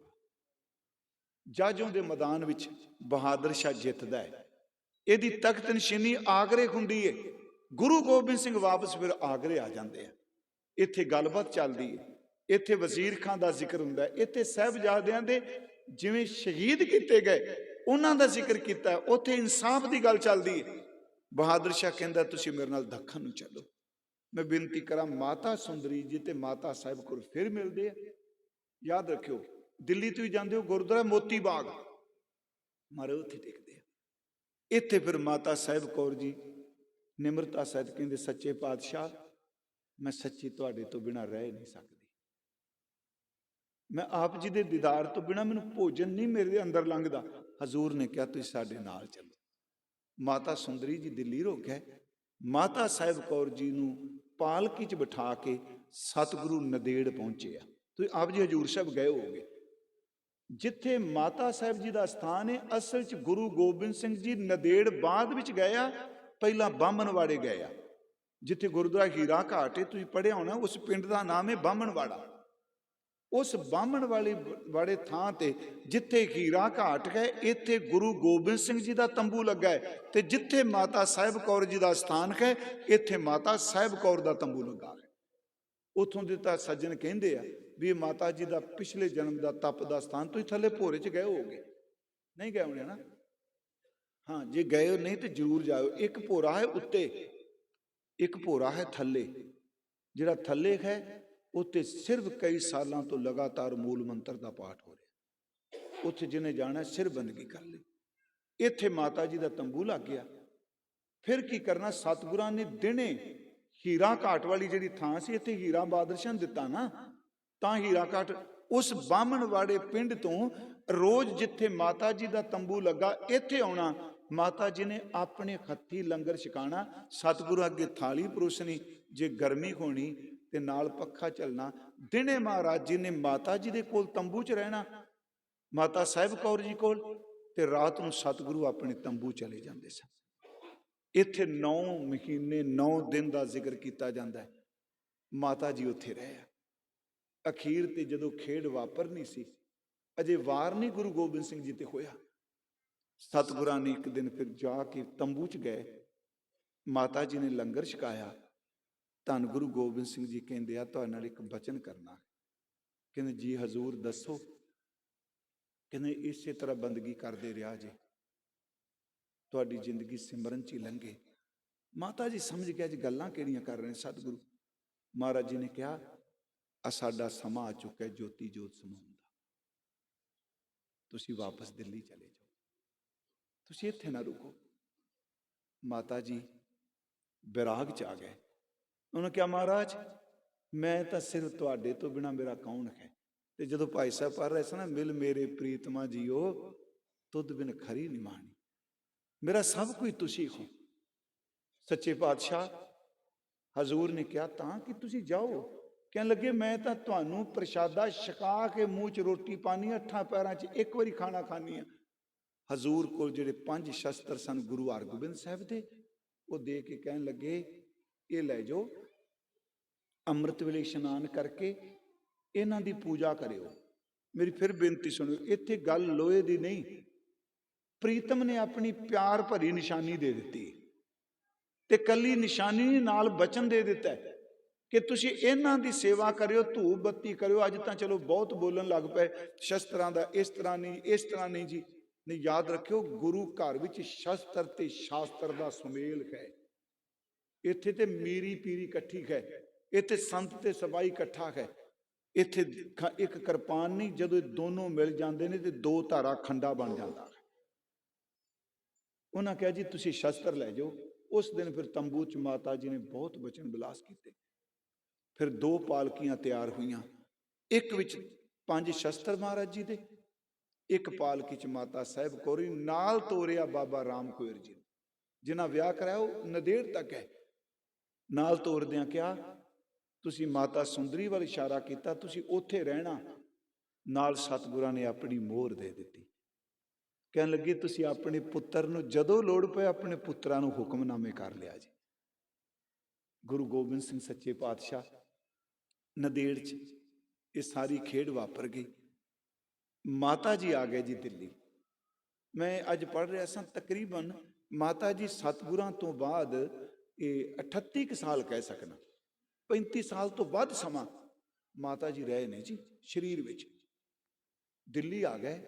ਦਿੱਲੀ ਮਾਤਾ ਜੀ ਦਾ ਰੋਜ਼ ਦਾ ਨੇਮ ਸੀ ਜੀ, ਅੰਮ੍ਰਿਤ ਵੇਲੇ ਉੱਠਣਾ, ਇਸ਼ਨਾਨ ਕਰਨਾ, ਜੋ ਸਤਿਗੁਰੂ ਪਤੀ ਨੇ ਸ਼ਸਤਰ ਦਿੱਤੇ ਸਨ ਉਹਨਾਂ ਸ਼ਸਤਰਾਂ ਨੂੰ ਸਜਾਣਾ, ਧੂਪ ਬੱਤੀ ਕਰਨੀ, ਫਿਰ ਉਹਨਾਂ ਦੇ ਕੋਲ ਬੈਠ ਕੇ ਸਿਮਰਨ ਕਰਨਾ, ਬਾਣੀ ਪੜ੍ਹਨੀ, ਨਾਮ ਜਪਣਾ। ਇੱਥੇ ਮਾਤਾ ਜੀ ਟਿਕ ਗਏ। ਉਹ ਸਮਾਂ ਹੁੰਦਾ ਹੈ ਫਿਰ ਜਦੋਂ ਬਾਬਾ ਬੰਦਾ ਸਿੰਘ ਬਹਾਦਰ ਹੁੰਦਾ।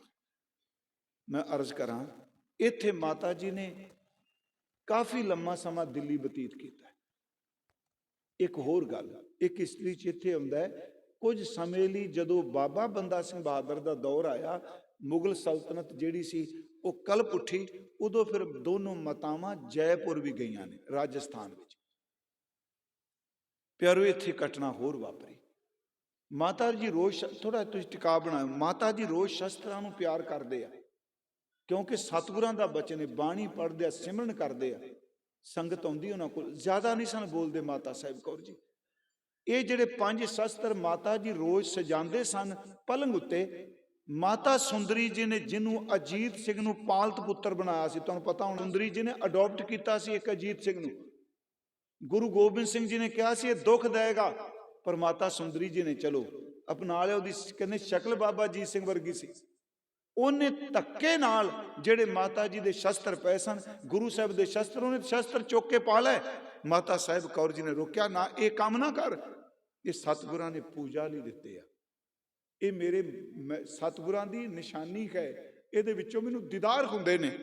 ਜਦੋਂ ਉਹਨੇ ਪਾਏ ਮਾਤਾ ਜੀ ਨੂੰ ਕਬੂਲ ਬੋਲੇ ਜੀ ਉਹਨੇ, ਮਾਤਾ ਜੀ ਦੇ ਮੂੰਹ 'ਚ ਇਹ ਨਿਕਲਿਆ ਅਨਿਆਈ ਮੌਤ ਮਰੇਗਾ, ਇੰਨੇ ਸ਼ਬਦ ਕਿਹਾ ਜੀ। ਤੁਹਾਨੂੰ ਪਤਾ ਉਹਨੇ ਬਿਨਵਾ ਸ਼ੇਰ ਮਾਰਦਾ ਫਕੀਰ, ਇਹਨੂੰ ਕੁਚਲ ਕੇ ਮਾਰਿਆ ਸੀ ਨਾ। ਫਿਰ ਅਰਜ਼ ਕਰਾਂ ਮਾਤਾ ਸਾਹਿਬ ਕੌਰ ਜੀ 66 ਸਾਲ ਦੀ ਉਮਰ ਉਹਨਾਂ ਨੇ ਸਮ੍ਰਿਤ ਮੰਡਲ ਵਿੱਚ ਜੀ ਕੇ ਗਏ ਆ। ਉਹਨਾਂ ਦੇ ਮੈਂ 9 ਹੁਕਮਨਾਮੇ ਪੜ੍ਹੇ ਨੇ ਜੀ।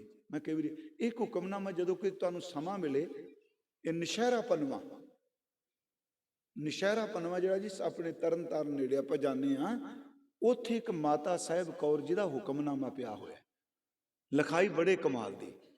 ਉੱਥੇ ਫਿਰ ਮਾਤਾ ਸਾਹਿਬ ਕੌਰ ਜੀ ਆਪਣੇ ਖਾਲਸੇ ਪੁੱਤਰ ਨੂੰ ਹੁਕਮਨਾਮਾ ਲਿਖਦੇ ਸਨ ਤੇ ਲਿਖਦੇ ਨੇ ਇਹ ਉੱਥੇ ਕਿਤੇ ਤਾਂ ਕਹਿੰਦੇ ਨੇ ਲੰਗਰ ਲਾਓ। ਸੱਚੀ ਮਾਂ ਜੀ ਕਹਿੰਦੇ ਆ ਲੰਗਰ ਲਾਓ। ਕਿਤੇ ਪਾਕ ਪਟਨ ਦੀ ਸੰਗਤ ਨੂੰ ਕਹਿੰਦੇ ਨੇ ਤੁਸੀਂ ਸੰਗਤਾਂ ਵਾਸਤੇ ਖੂਹ ਲਵਾਓ।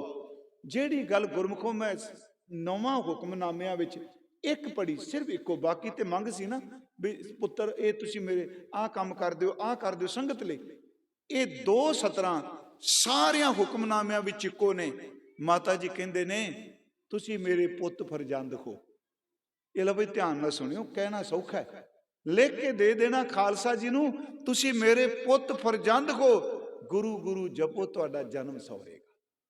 9 ਹੁਕਮਨਾਮਿਆਂ 'ਚ 2 ਤੁਕਾਂ ਹਰ ਹੁਕਮਨਾਮੇ 'ਚ ਨੇ, ਤੁਸੀਂ ਮੇਰੇ ਪੁੱਤ ਫਰਜ਼ੰਦ ਹੋ, ਗੁਰੂ ਗੁਰੂ ਜਪੋ ਜਨਮ ਸਵਰੇਗਾ। ਪਿਆਰਿਓ, ਜਿਸ ਦਿਨ ਮਾਤਾ ਜੀ ਨੇ ਚਲਾਣਾ ਕੀਤਾ 66 ਸਾਲ ਦੀ ਉਮਰ ਹੋ ਗਈ, ਥੋੜੀ ਜੀ ਕਮਜ਼ੋਰੀ ਆ ਗਈ। ਅੱਜ ਮਾਤਾ ਜੀ ਅੰਮ੍ਰਿਤ ਵੇਲੇ ਉੱਠੇ ਨੇ, ਪਰ ਉਹਨਾਂ ਨੇ ਸ਼ਾਮ ਨੂੰ ਕਹਿ ਦਿੱਤਾ ਮਾਤਾ ਸੁੰਦਰੀ ਜੀ ਨੂੰ, ਕਹਿੰਦੇ ਨੇ ਜੀ ਭੈਣ ਜੀ ਜੋ ਸ਼ਬਦ ਵਰਦੇ ਸਨ, ਉਮਰ ਕਰਕੇ ਮਾਤਾ ਸੁੰਦਰੀ ਜੀ ਵੱਡੇ ਸਨ ਉਹਨਾਂ ਤੋਂ, ਕਹਿਣ ਲੱਗੇ ਜੀ ਮੈਂ ਸਵੇਰੇ ਅੰਮ੍ਰਿਤ ਵੇਲੇ ਚਲਾਣਾ ਕਰ ਜਾਣਾ ਹੈ, ਤੁਸੀਂ ਇੱਕ ਕੰਮ ਕਰਿਓ, ਮੇਰੇ ਸਰੀਰ ਦਾ ਅੰਤਲਾ ਸੰਸਕਾਰ ਉੱਥੇ ਕਰਿਓ ਜਿੱਥੇ ਬਾਲਾ ਪ੍ਰੀਤਮ ਗੁਰੂ ਹਰਕ੍ਰਿਸ਼ਨ ਸਾਹਿਬ ਦਾ ਹੋਇਆ ਹੈ। ਮਾਤਾ ਜੀ ਅੰਮ੍ਰਿਤ ਵੇਲੇ ਉੱਠੇ, ਉਸੇ ਤਰ੍ਹਾਂ ਕੇਸੀ ਇਸ਼ਨਾਨ ਕੀਤਾ, ਸੁੰਦਰ ਵਸਤਰ ਪਾਏ ਜੀ, ਪਰ ਅੱਜ ਥੋੜੀ ਜਿਹੀ ਹੱਥਾਂ 'ਚ ਕਮਜ਼ੋਰੀ ਸੀ, ਕਿਉਂਕਿ ਇਹ ਕੁਦਰਤ ਦਾ ਨੇਮ ਹੈ ਨਾ ਜੀ। ਆਪਣੇ ਹੱਥਾਂ ਨਾਲ ਅੰਤਲੇ ਦਿਨ ਵੀ, ਜਿੱਦਣ ਸਵਾਸ ਛਕਦੇ ਨੇ ਉਦਣ ਵੀ ਉਸੇ ਤਰ੍ਹਾਂ ਪਲੰਗ ਚੰਗੀ ਤਰ੍ਹਾਂ ਸਜਾਇਆ, ਬਿਸਤਰਾ ਵਿਛਾਇਆ ਸ਼ਸਤਰਾਂ ਲਈ। ਉਦੋਂ ਬਾਅਦ ਇੱਕ ਇੱਕ ਸ਼ਸਤਰ ਆਪਣੇ ਹੱਥਾਂ ਨਾਲ ਪੂੰਝ ਕੇ ਧੂਪ ਬੱਤੀ ਕੀਤੀ। ਮਾਤਾ ਜੀ ਕੋਲ ਚੌਂਕੜਾ ਮਾਰ ਕੇ ਬੈਠ ਗਏ। ਰੋਜ਼ ਜਿਵੇਂ ਨੇਮ ਨਿਭਾਉਂਦੇ ਸਨ, ਸਿਮਰਨ ਕਰਦਿਆਂ ਕਰਦਿਆਂ ਇੱਕੋ ਦਮ ਜ਼ਮੀਨ ਤੇ ਲੇਟ ਗਏ, ਚਾਦਰ ਉੱਤੇ ਲੈ ਲਈ, ਮੂੰਹ ਆਪਣੇ ਆਪ ਢੱਕਿਆ। ਕੁਝ ਸਮੇਂ ਬਾਅਦ ਦੇਖਿਆ ਤੇ ਮਾਤਾ ਸਾਹਿਬ ਕੌਰ ਜੀ ਦਾ ਸਿਰਫ ਸਰੀਰ ਸੀ ਉਹ ਸਰਬ ਵਿਆਪਕ ਹੋ ਚੁੱਕੇ ਸਨ। ਮੈਂ ਲਫ਼ਜ਼ ਸਰਬ ਵਿਆਪਕ ਵਰਤਿਆ ਜੀ, ਸਰਬ ਵਿਆਪਕ ਹੋ ਚੁੱਕੇ ਸਨ। ਜਿਵੇਂ ਸਤਿਗੁਰਾਂ ਨੇ ਬਚਨ ਕੀਤਾ, ਸੂਰਜ ਕਿਰਨ ਮਿਲੇ ਜਲ ਕਾ ਜਲ ਹੁਆ ਰਾਮ, ਜੋਤੀ ਜੋਤ ਰਲੀ ਸੰਪੂਰਨ ਥਿਆ ਰਾਮ। ਸੰਗਤ ਬਹੁਤ ਇਕੱਠੀ ਹੋਈ। ਆਪ ਜੀ ਨੂੰ ਸ਼ਾਇਦ ਜਾਣਕਾਰੀ ਹੋਵੇ, ਉਹਨਾਂ ਦਿਨਾਂ ਵਿੱਚ ਹੀ ਸਰਦਾਰ ਜੱਸਾ ਸਿੰਘ ਆਹਲੋਵਾਲੀਆ, ਇਹ ਵੀ ਮਾਤਾ ਜੀ ਕੋਲ ਰਿਹਾ। ਹਾਲਾਂਕਿ ਜ਼ਿਆਦਾ ਸਮਾਂ ਦਾ ਮਾਤਾ ਸੁੰਦਰੀ ਜੀ ਕੋਲ ਬਤੀਤ ਹੋਇਆ, ਸੁਲਤਾਨੇ ਉਲ ਕੌਮ ਦਾ। ਸੰਗਤ ਨੂੰ ਪਤਾ ਲੱਗ ਗਿਆ ਮਾਤਾ ਸਾਹਿਬ ਕੌਰ ਜੀ ਅਕਾਲ ਚਲਾਣਾ ਕਰ ਗਿਆ। ਸੰਗਤਾਂ ਇਕੱਠੀਆਂ ਹੋਈਆਂ, ਮਾਤਾ ਜੀ ਨੂੰ ਇਸ਼ਨਾਨ ਕਰਾਇਆ, ਉਹੀ ਚਿੱਟੇ ਰੰਗ ਦੇ ਬਸਤਰ ਪਹਿਨਾਏ। ਗੁਰਮੁਖੋ, ਉਹ ਇੱਕ ਪੁੱਤਰ ਮੰਗਦੇ ਸਨ, ਅੱਜ ਹਜ਼ਾਰਾਂ ਪੁੱਤਰ ਆਪਣੀ ਮਾਂ ਦੀ ਅਰਥੀ ਨੂੰ ਚੁੱਕ ਕੇ ਲਿਜਾਂਦੇ ਪਏ। ਮਾਤਾ ਜੀ ਦਾ ਸਰੀਰ ਜਿੱਥੇ ਗੁਰਦੁਆਰਾ ਬਾਲਾ ਸਾਹਿਬ ਤੋਂ ਦਰਸ਼ਨ ਕੀਤੇ ਹੋਣੇ ਨੇ ਕਈਆਂ, ਉੱਥੇ ਫਿਰ ਮਾਤਾ ਜੀ ਦੀ ਚਿਖਾ ਚੁਣੀ ਗਈ। ਤੇ ਗੁਰਮੁਖੋ, ਮਾਤਾ ਦੀ ਚਿਖਾ ਨੂੰ ਅਗਨ ਇਹਦੇ ਖਾਲਸਾ ਪੁੱਤਰ ਨੇ ਲਾਈ। ਉਸ ਮਾਂ ਨੂੰ ਤੁਸੀਂ ਅੱਜ ਯਾਦ ਕਰਦੇ ਹੋ, ਜਿਨ੍ਹਾਂ ਨੇ 66 ਸਾਲ ਤਕਰੀਬਨ, ਮੈਂ ਫਿਰ ਬੇਨਤੀ ਕਰਾਂ, ਉਹਨਾਂ ਲੰਮਾ ਸਮਾਂ ਸਿੱਖ ਪੰਥ ਦੀ ਸੇਵਾ ਕੀਤੀ, ਉਹਨਾਂ ਨੇ ਪੰਥ ਨੂੰ ਜੋੜ ਕੇ ਰੱਖਿਆ। ਤੇ ਤੁਹਾਡਾ ਬਹੁਤ ਧੰਨਵਾਦ। ਮੇਰੀ ਬੇਨਤੀ, ਆਪਣੇ ਘਰਾਂ 'ਚ ਬੱਚਿਆਂ ਨੂੰ ਜ਼ਰੂਰ ਦੱਸਿਆ ਕਰੋ ਕਿ ਮਾਤਾ ਸਾਹਿਬ ਕੌਰ ਜੀ ਕੌਣ ਨੇ, ਸਾਡੀ ਮਾਂ ਹੈ। ਤੇ ਅੱਜ ਵੀ ਦੁੱਖ ਸੁੱਖ ਹੋਵੇ, ਜਿੱਥੇ ਗੁਰੂ ਗੋਬਿੰਦ ਸਿੰਘ ਨੂੰ ਕਹਿੰਦੇ ਹੋ ਪਿਤਾ ਜੀ ਕਿਰਪਾ ਕਰਿਓ, ਉੱਥੇ ਮਾਂ ਜੀ ਨੂੰ ਵੀ ਕਹਿ ਦਿਆ ਕਰੋ ਮਾਂ ਜੀ, ਕਿਉਂਕਿ ਸਾਡੀ ਮਾਂ ਕਿਤੇ ਨਹੀਂ ਗਈ। ਹੁਣ ਆਹ ਤਾਂ ਲੋਕ ਕਹਿੰਦੇ ਨੇ ਕਿ ਮਾਪਿਆਂ ਨੂੰ ਕਦੀ ਨਹੀਂ ਕਹੀਦਾ ਉਹ ਚਲੇ ਗਏ ਨੇ, ਮਾਪੇ ਤਾਂ ਸਦੇ ਰਹਿੰਦੇ ਨੇ ਜੀ। ਇਸ ਕਰਕੇ ਉਸ ਮਾਤਾ ਜੀ ਨੂੰ ਆਪ ਯਾਦ ਕਰ ਰਹੇ ਹੋ। ਤੁਹਾਡਾ ਸਮੂਹ ਸੰਗਤ ਦਾ ਬਹੁਤ ਧੰਨਵਾਦ ਜੀ। ਆਓ, ਮੈਂ ਸਮਾਂ ਤੁਹਾਡਾ ਕਾਫੀ ਜ਼ਿਆਦਾ ਲੈ ਗਿਆ, ਥੋੜਾ ਜਿਹਾ ਬਹਿ ਜਾਓ, ਮਾਤਾ ਜੀ ਨੂੰ ਯਾਦ ਕਰਕੇ ਨਾਮ ਜਪ ਲਈ। ਸਾਰੇ ਬੋਲਿਓ ਪਲੀਜ਼। ਜੋ ਤੁਸੀਂ ਸੁਣਿਆ, ਜੇ ਤੁਸੀਂ ਇਕਾਗਰਤਾ ਨਾਲ ਸੁਣਿਆ ਤੇ ਤੁਹਾਡੀਆਂ ਅੱਖਾਂ ਸਾਹਮਣੇ ਹਰ ਦ੍ਰਿਸ਼ ਲੰਘਿਆ, ਜਨਮ ਤੋਂ ਲੈ ਕੇ ਅੰਤ ਤੱਕ। ਜੇ ਇਕਾਗਰਤਾ ਨਾਲ ਸੁਣਿਆ, ਅੱਖਰ ਤਸਵੀਰਾਂ ਬਣ ਜਾਂਦੇ ਹੁੰਦੇ ਆ। ਤੁਹਾਡੇ ਥਾਟ ਜਿਹੜੇ ਨੇ ਉਹ ਤਸਵੀਰ ਦਾ ਰੂਪ ਧਾਰਨ ਕਰਨ। ਬਸ ਇਉਂ ਸਮਝੋ ਕਿ ਮਾਤਾ ਸਾਹਿਬ ਕੌਰ ਜੀ ਬੈਠੇ ਆ, ਅਸੀਂ ਉਹਦੇ ਪੁੱਤਰ ਧੀਆਂ, ਉਹਨਾਂ ਦੇ ਚਰਨਾਂ 'ਚ ਬੈਠੇ ਆ। ਤੇ ਇਸ ਭਾਵਨਾ ਨੂੰ ਮੁੱਖ ਰੱਖ ਕੇ ਆਓ, ਪਹਿਲਾਂ ਦਾਸ ਬੋਲੇਗਾ, ਦੂਜੇ ਹਿੱਸੇ ਵਿੱਚ ਸਿੰਘ ਬੋਲਿਓ, ਤੀਜੇ ਹਿੱਸੇ ਵਿੱਚ ਬੀਬੀਓ ਭੈਣੋ ਤੁਸੀਂ ਕਰੋ ਕਿਰਪਾ। ਸਤਨਾਮ ਵਾਹਿਗੁਰੂ, ਸਤਨਾਮ ਵਾਹਿਗੁਰੂ। ਸਾਰੇ ਸਿੰਘ ਬੋਲੋ, ਪਿੱਛੋਂ ਤੱਕ ਆਵਾਜ਼ ਆਏ ਭਾਈ। ਆਪਾਂ ਮਾਂ ਜੀ ਦੀ ਹਾਜ਼ਰੀ ਲਵਾਣੀ ਹੈ, ਬੀਬੀਆਂ ਭੈਣਾਂ।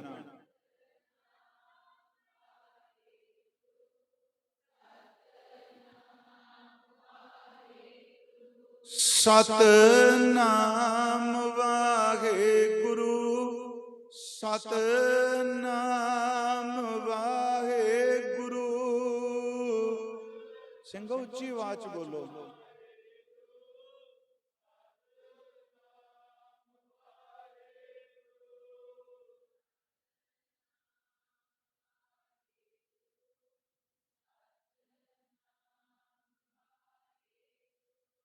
ਸਤਨਾਮ ਵਾਹਿਗੁਰੂ, ਸਤਨਾਮ ਵਾਹਿਗੁਰੂ।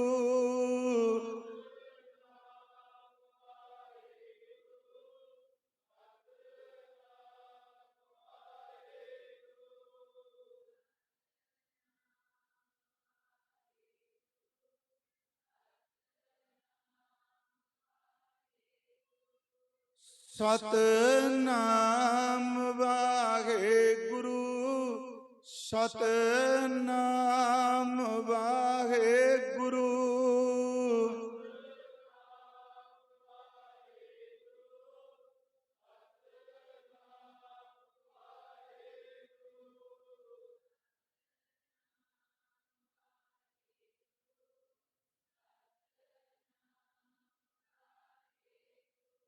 ਸਤਨਾਮ ਵਾਹਿਗੁਰੂ, ਸਤਨਾਮ ਵਾਹਿਗੁਰੂ।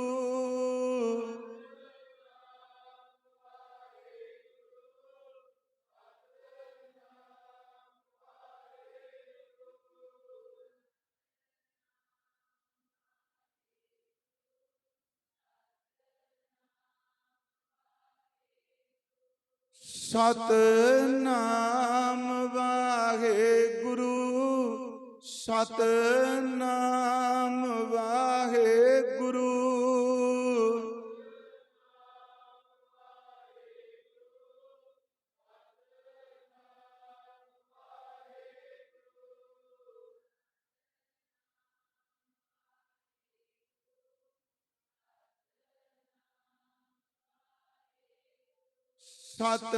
ਸਤਨਾਮ ਵਾਹਿਗੁਰੂ, ਸਤਨਾਮ ਵਾਹਿਗੁਰੂ।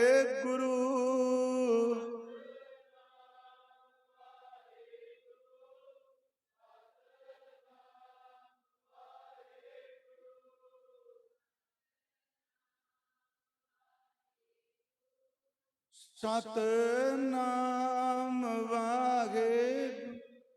ਧੰਨ ਧੰਨ ਸਤਿਗੁਰੂ ਗੁਰੂ ਗ੍ਰੰਥ ਸਾਹਿਬ ਸੱਚੇ ਪਾਤਸ਼ਾਹ ਜੀ ਆਪ ਜੀ ਦੀ ਹਜ਼ੂਰੀ 'ਚ ਬੈਠ ਕੇ ਬਾਣੀ ਦੇ ਅਰਥ ਕਰਦੇ ਹਾਂ। ਧੰਨ ਧੰਨ ਸ੍ਰੀ ਗੁਰੂ ਗ੍ਰੰਥ ਸਾਹਿਬ ਮਹਾਰਾਜ ਜੀ, ਸਤਿਗੁਰੂ ਗੁਰੂ ਗੋਬਿੰਦ ਸਿੰਘ ਸੱਚੇ ਪਿਤਾ ਜੀ ਆਪ ਜੀ ਦੀਆਂ ਮਾਤਾ ਜੀ ਆਪ ਜੀ ਦੇ ਜੀਵਨ ਦੀ ਵਿਚਾਰ ਕਰਦੇ ਹਾਂ। ਬਹੁਤ ਭੁੱਲਾਂ ਹੋਈਆਂ ਨੇ, ਕਿਰਪਾ ਕਰਕੇ ਬਖਸ਼ ਦੇਣਾ। ਵਾਹਿਗੁਰੂ ਜੀ ਕਾ ਖਾਲਸਾ, ਵਾਹਿਗੁਰੂ ਜੀ।